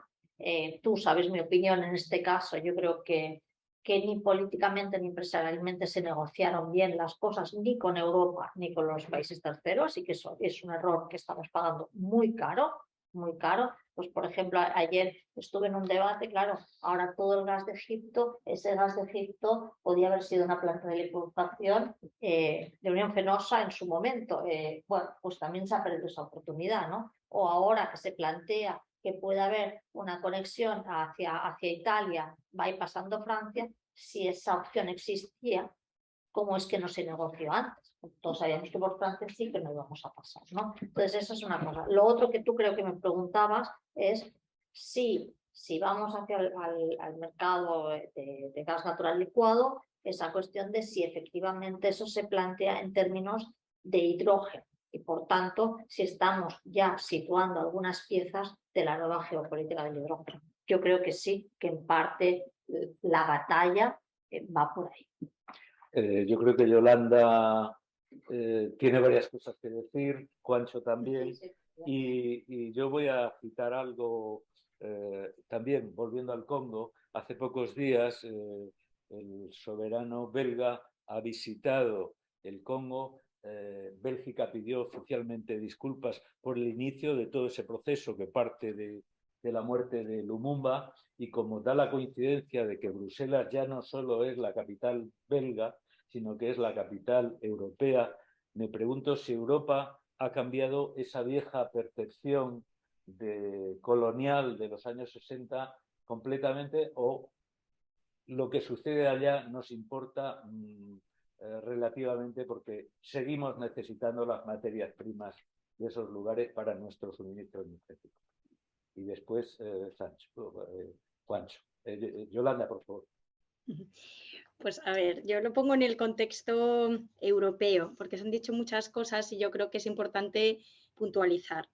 El camino es la transición energética hacia las tecnologías limpias, hacia la eficiencia y el ahorro energético. Yo creo que eso no cabe ninguna duda con la ley del clima, el avance que se ha hecho con el Pacto Europeo Verde, cualquier elemento o las propuestas legislativas del paquete para el 55% que se han puesto sobre la mesa y ahora recientemente el Repower. Yo creo que no cabe no queda ninguna duda sobre cuál es el camino de Europa en la política energética, como bien dice Aurelia. Está bien definida la política energética en ese sentido, que tenemos que contribuir a la descarbonización de todos los sectores, de la industria, los edificios, el transporte, el sector eléctrico. Entonces, yo creo que todo eso está clarísimo en la dirección de viaje. ¿Cuál es el contexto de ahora? El contexto de ahora mismo no es el de hace 3 meses, bueno, 3 meses sí, pero no el de hace un año, no lo es. Y los países tienen un temor a que haya un problema de suministro. España no lo tiene ahora mismo, pero yo estaba en el regulador energético en el 2001-2002. Se cortó el suministro eléctrico a las cementeras con contratos interrumpibles, porque había un problema y podía haber un corte de electricidad. Y el gobierno se echó a temblar, porque si hay un blackout, que llaman aquí, un corte de suministro eléctrico, tiembla el gobierno de turno. Y eso le está pasando a gobiernos en Centro Europa que dependen altamente del gas y que el gas sirve para calentar a los consumidores, para la industria, la química, la farmacéutica, la de fertilizantes. Muchas industrias viven de esto, que compiten en el acero, que compiten en los mercados internacionales, en plena recuperación económica. Esto es muy serio. Países como Austria, Alemania, Bulgaria, solo por decir algunos, Eslovaquia, República Checa, solo por citar algunos.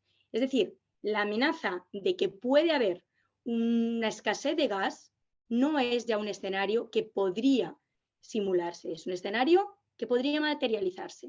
Y esto es lo que llega a los gobiernos a tomar algunas decisiones, como quemar el carbón u otro tipo de tecnologías que estaban, por otro lado, a punto de ser puestas ya fuera de circulación. España también el año pasado empezó a comprar carbón.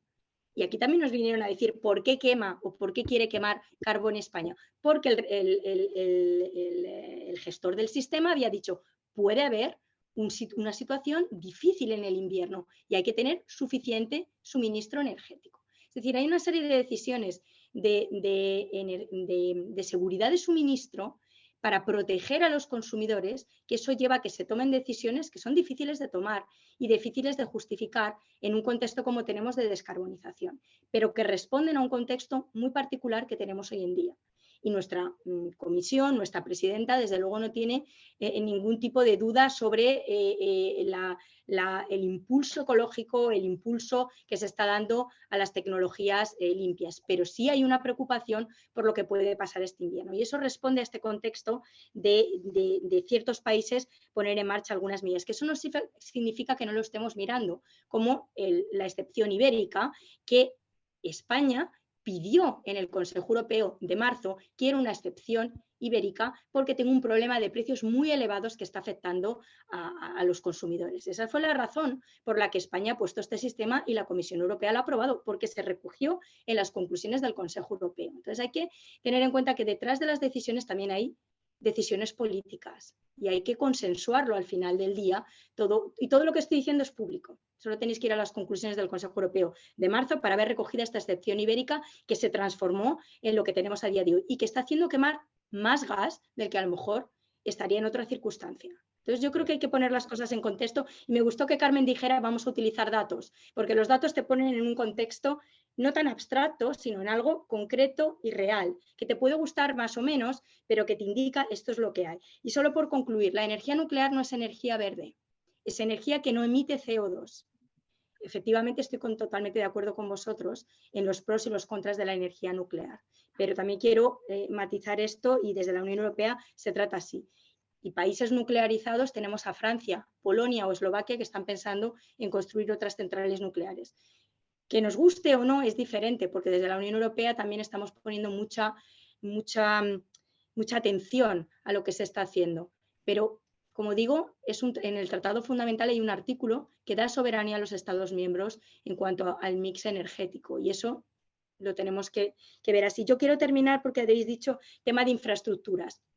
¿Qué es lo que se ha mencionado en el Repower? Hay que acelerar todos los proyectos de interconexiones eléctricas, entre ellos los que tiene España con Francia, sobre todo con Francia y con Portugal. ¿Por qué? Porque eso va a facilitar y mucho la creación y la vertebración del mercado interior y que España aproveche el potencial que tiene producir energías renovables y evacuarlas a otros países, sin olvidar el potencial que tiene España como puente entre África y Europa. ¿Para qué puede servir? Para lo que hemos llamado el hidrógeno renovable. ¿Por qué se está poniendo sobre la mesa otra vez el MidCat? Porque podría ser interesante si es un hidrógeno que se transporta, que es un hidrógeno verde, es decir, que las infraestructuras que se construyan hoy no lleven a un efecto que llamamos de costes hundidos, que en España conocemos mucho porque tenemos centrales nucleares que nunca entraron en funcionamiento. Con lo cual, cualquier decisión que se tome tiene que tomarse con conciencia de los costes que puede llevar, y vosotros lo habéis dicho, asegurándonos de que los ciudadanos están involucrados y participan. ¿Por qué? Porque lo hemos visto. La percepción pública es fundamental para que esto salga adelante, y tiene que ser una transición justa e inclusiva en la que todos los ciudadanos participen de las decisiones y estén de acuerdo en lo que se está haciendo. Yo pararía aquí solo para darle también paso a mis compañeros. Te agradezco también, Yolanda, que creo que de todos los intervinientes eres la única que ha mencionado el concepto de descarbonización varias veces. Como solo queda 15 minutos, tenemos una palabra... perdón, sí.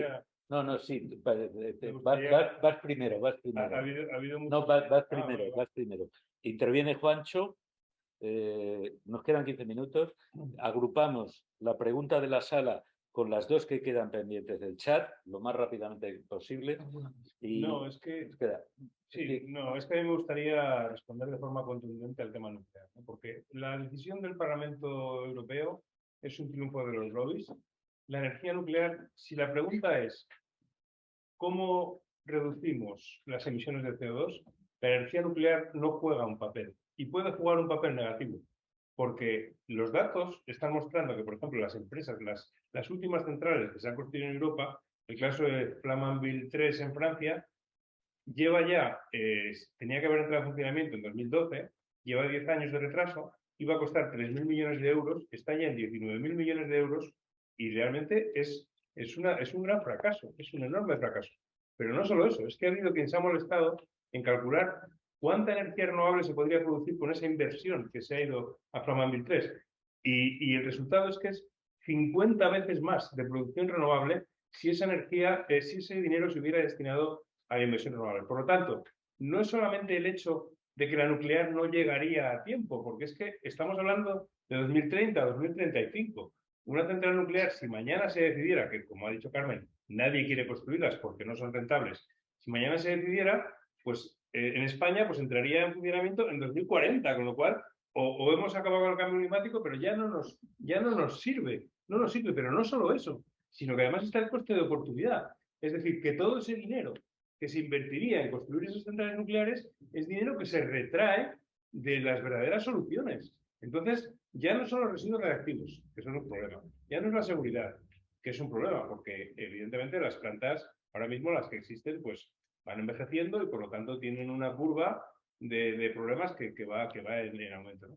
Es decir, yo creo que el problema de la energía nuclear es que tiene una gran capacidad de marketing mediática, y todo el mundo se cree que la energía nuclear nos va a sacar del cambio climático, y no es verdad. Pero no porque la energía nuclear sea buena o sea mala, o porque yo sea antinuclear o deje de serlo, porque simplemente los costes son de tal calibre, son de tal magnitud, y el tiempo que se necesita para poner en marcha, aparte el tema del uranio, es verdad, España, el 50% del uranio de las nucleares españolas viene de Rusia, se importa de Rusia, que de eso no hemos hablado, pero viene de Rusia.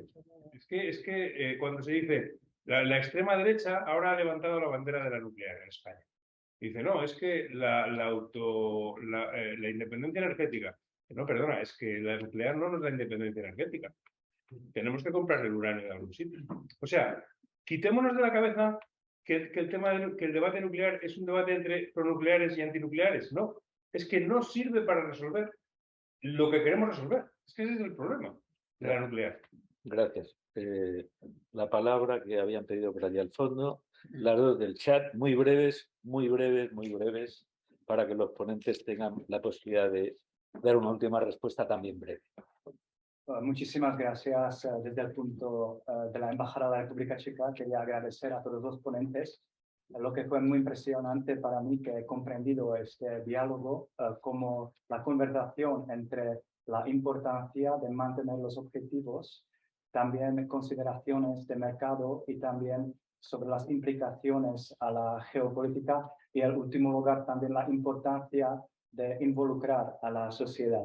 Yo quería solamente añadir la pequeña información que en el marco de la presidencia de la República Checa queríamos continuar exactamente con esta discusión, con nuestro evento que organizamos conjuntamente con la representación de la Comisión Europea el 8 de noviembre y donde contamos con la presencia de Cristina Bobbio, también de enviado especial Václav Bartuška de la República Checa, Ana Palacio y, por ejemplo, Michal Jantowski, y también vincular las consideraciones de Península Ibérico con las consideraciones que han sido tocadas durante la discusión de la Europa Central. Muchísimas gracias. No quiero tomar más espacio. Muchas gracias. Gracias. Hoy, por cierto, se izaba la bandera de Chequia en la representación de la Comisión en España esta mañana. A ver, hay varias preguntas del chat, algunas yo creo que tangencialmente se han respondido. Leo de Carlos Aguado, dice, a pesar de todas las buenas palabras de la Comisión, ¿por qué Europa va tan despacio con la transición energética? ¿A qué espera la Unión Europea y los Estados miembros para acelerar de verdad la transición? Deduzco que esta sería para Yolanda. José María Patiño dice, ¿hasta qué punto estamos cambiando la dependencia del gas ruso por el gas estadounidense? Y aunque el mensaje es positivo sobre las renovables, ¿Europa va a llegar a tiempo para este invierno? Pregunta de Germa Bería desde Bruselas, dice, se ha comentado la posibilidad de crear un nuevo plan de recuperación para hacer frente a la crisis energética. ¿Está la Comisión Europea valorando la posibilidad de elaborar una propuesta de estas características a presentar en el medio plazo? Pregunta de Carlos Aguado para Yolanda, dice, ¿está haciendo algo relevante que no sea humo, subraya, para incrementar significativamente la inversión en investigación científica básica y avanzada en producción de energías limpias? Se refiere a Europa, a la Unión Europea. Por ejemplo, investigación en procesos más eficientes, de reciclaje, investigación en tecnología de materiales para reemplazar las tierras raras, etcétera. Bueno, lo dejamos aquí porque el chat sigue activo. Los ponentes tienen un máximo de 2 minutos cada uno para intervenir y empezaría por Yolanda.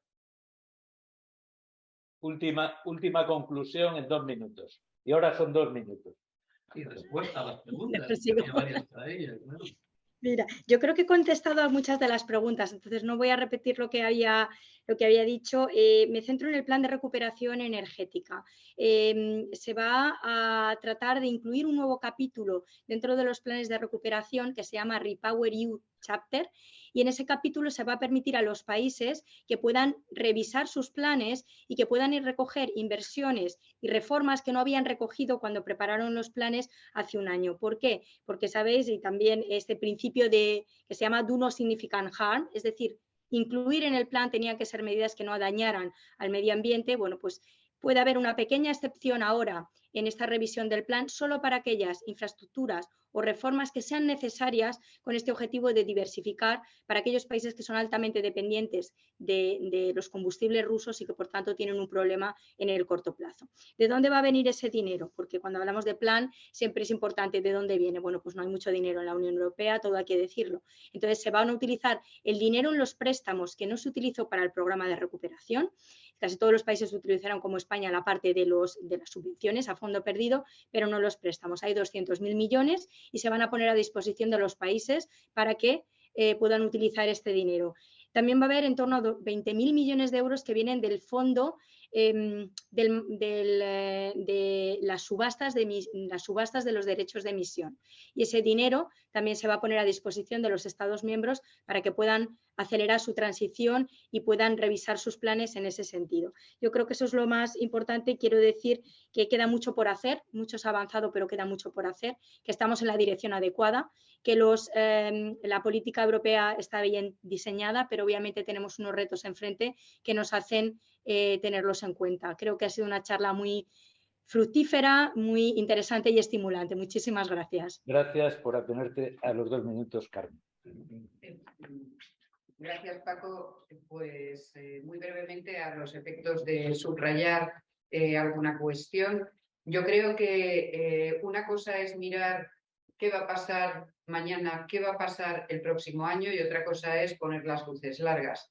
Tenemos que ocuparnos de mañana, y mañana pues nos va a exigir mucho esfuerzo y sobre todo también pues asumir determinadas circunstancias que no van a ser las más gratas. Sin embargo, tenemos un futuro por delante en el cual se pueden poner en juego tecnologías que van a tener mucha respuesta a los problemas de hoy. España se ha pasado muchas décadas vendiendo el everything under the sun para vender turismo. En este momento, under the sun, tenemos una gran posibilidad de producir energía solar. Y yo quería, otro de los puntos que creo que lo ha tocado Yolanda, pero no hemos entrado con suficiente profundidad en el tema, es que siempre pensamos transición energética, energías renovables, y sin embargo, la gran apuesta o una de las grandes respuestas es eficiencia energética, ahorro energético. Ese proyecto, por ejemplo, de renovación de edificios o proyectos asociados a desarrollos de tecnologías más eficientes para muchos procesos industriales, es también clave, y es además una de las claves más importantes en todo este concepto de transición energética. E insisto, de todas maneras, bueno, pues hay que aguantar el próximo año de la mejor manera posible y intentando superar apriorismos de cualquier tipo. Gracias, Juancho. No, muy breve. Yo creo que estoy de acuerdo con alguien que ha comentado que Europa va demasiado despacio. Creo que Europa tiene que liderar la lucha contra el cambio climático. Insisto en que la situación de Ucrania nos ha puesto frente al espejo de nuestra dependencia de los combustibles fósiles y, por lo tanto, la reacción no debe ser mirar hacia atrás, mirar hacia tecnologías que ya son el pasado, sino que hay que mirar hacia adelante y meter el acelerador. Aurelia. Pues yo voy a insistir en 2 ideas, que una se ha dicho aquí y otra no. Lo he dicho antes y casi acabando, yo creo que es muy necesaria la política energética, la estrategia a largo plazo, tanto para buen uso de los fondos, tanto para las luces largas, tanto para la eficiencia energética, porque la eficiencia energética no es que yo en mi casa ahorre, sino que también haya una estrategia y unas infraestructuras que permitan que eso ocurra. Entonces, esa es una segunda cuestión. Y la segunda, también insistiendo en la idea de las luces largas. Yo creo que la transición se ha de hacer porque se ha de hacer. Y no se ha de hacer no solo por el cambio climático, no solo por la guerra de Ucrania, sino porque la queremos hacer. Como sociedad estamos diciendo que la queremos hacer. Y entonces aquí hay que tener mucho cuidado con esas luces largas de las que hablaba Carmen, que ahora, y en plazo con lo que tú planteabas, Miguel, no hagamos infraestructuras que luego sean costes ocultos o que nos puedan demorar más la transición porque nos hemos equivocado y hemos hecho cosas que no debiéramos. Y en ese sentido, yo creo que Europa va lenta en el diseño de la política energética, pero a veces se precipita demasiado en la decisión de algunas infraestructuras y que en eso deberíamos tener más cuidado. Bueno, pues muchas gracias a los ponentes que han sido tan disciplinados que me regalan un par de minutos a mí mismo. Antes se ha mencionado los residuos nucleares. Recuerdo que Finlandia ha comenzado a construir el primer almacén geológico profundo para blindar residuos nucleares durante 100.000 años, pero que esa información que recibíamos hace poco tiene más claroscuros que otra cosa. Ha quedado claro, yo creo, no lo hemos dicho así, pero que la voluntad muchas veces de todo este periodo donde el suministro energético de materias primas se ve abocado a una crisis extrema en Europa, que Europa ha ido relativamente bien, ha ido relativamente unificada, pero también que en varios momentos la voluntad de cortar con el gas y el suministro de gas y petróleo rusos eran directamente proporcionales a la dependencia de cada socio comunitario. Ahí hay una ley clara. Entonces, digamos que hasta ahora la transición ha sido más o menos política, en ese sentido ha sido posible, pero no sé si ha sido así. Y yo creo que no se ha mencionado mucho el concepto de racionamiento energético, que es algo de lo que se habla, pero que en Bruselas, Yolanda, y creo que los demás ponentes estarán de acuerdo también, tenemos ya la sombra del invierno por delante y la idea de que la posibilidad de que Europa tenga que restringir su vida anterior, por decirlo de algún modo, y que los países comunitarios tengan que afrontar y los ciudadanos algún tipo de racionamiento energético, puede dar paso quizá a una nueva cultura de la energía que sí resulte plenamente europea y beneficiosa para todos. Nada más, muchas gracias. Me toca a mí ahora. Te voy a poner la mano. El presidente. Te voy a poner la mano en el hombro, como hacen los cantadores o los guitarristas, ¿no? Para que se frenen un poco. No, simplemente es para, primero, agradecer a la Fundación Ortega Marañón, que nos acoge en estos libros que nos rodean, es la biblioteca personal de Ortega y Gasset. Por tanto, agradecimiento. Decir que la próxima cita será el día 20, dentro de 14 días, pero esta vez no será presencial. La haremos online para que podamos conectarnos desde aquel sitio que nos acoja, porque algunos ya estarán o estaremos de vacaciones. Será online, será sobre la guerra del hambre, que se ha esbozado aquí. Le dedicaremos tiempo en profundidad. Estarán Lourdes Benavides, que es responsable de África de Oxfam Internacional. Estará Mar Hidalgo, analista del Instituto de Estudios Estratégicos, varios documentos sobre este problema. Esperanza Orellana, directora general de Producciones y Mercados Agrarios del Ministerio de Agricultura, y José María Sunsi, catedrático de la Politécnica. Lo haremos, por tanto, online, la sesión del día 20, y luego seguiremos con los debates que aún tenemos pendientes en el mes de septiembre, el 14 y el 28. Decir que entre los presenciales, en los que estaban a través de Zoom y de YouTube, pues había en torno a 50 personas siguiendo el debate, muy activos en las preguntas, como habéis podido comprobar, y luego los visionados del vídeo, que se quedará archivado en nuestro canal de YouTube. De las 3 primeras sesiones ya estamos por encima de los 400 visionados, o sea que seguiremos no solo en YouTube, sino seguiremos también en redes, haciendo clips de las ideas más importantes que habéis sacado por aquí y difundiéndolas también en la prensa. Así que gracias a todos, a todas por acompañarnos, y el día 20 nos vemos online entonces. Gracias.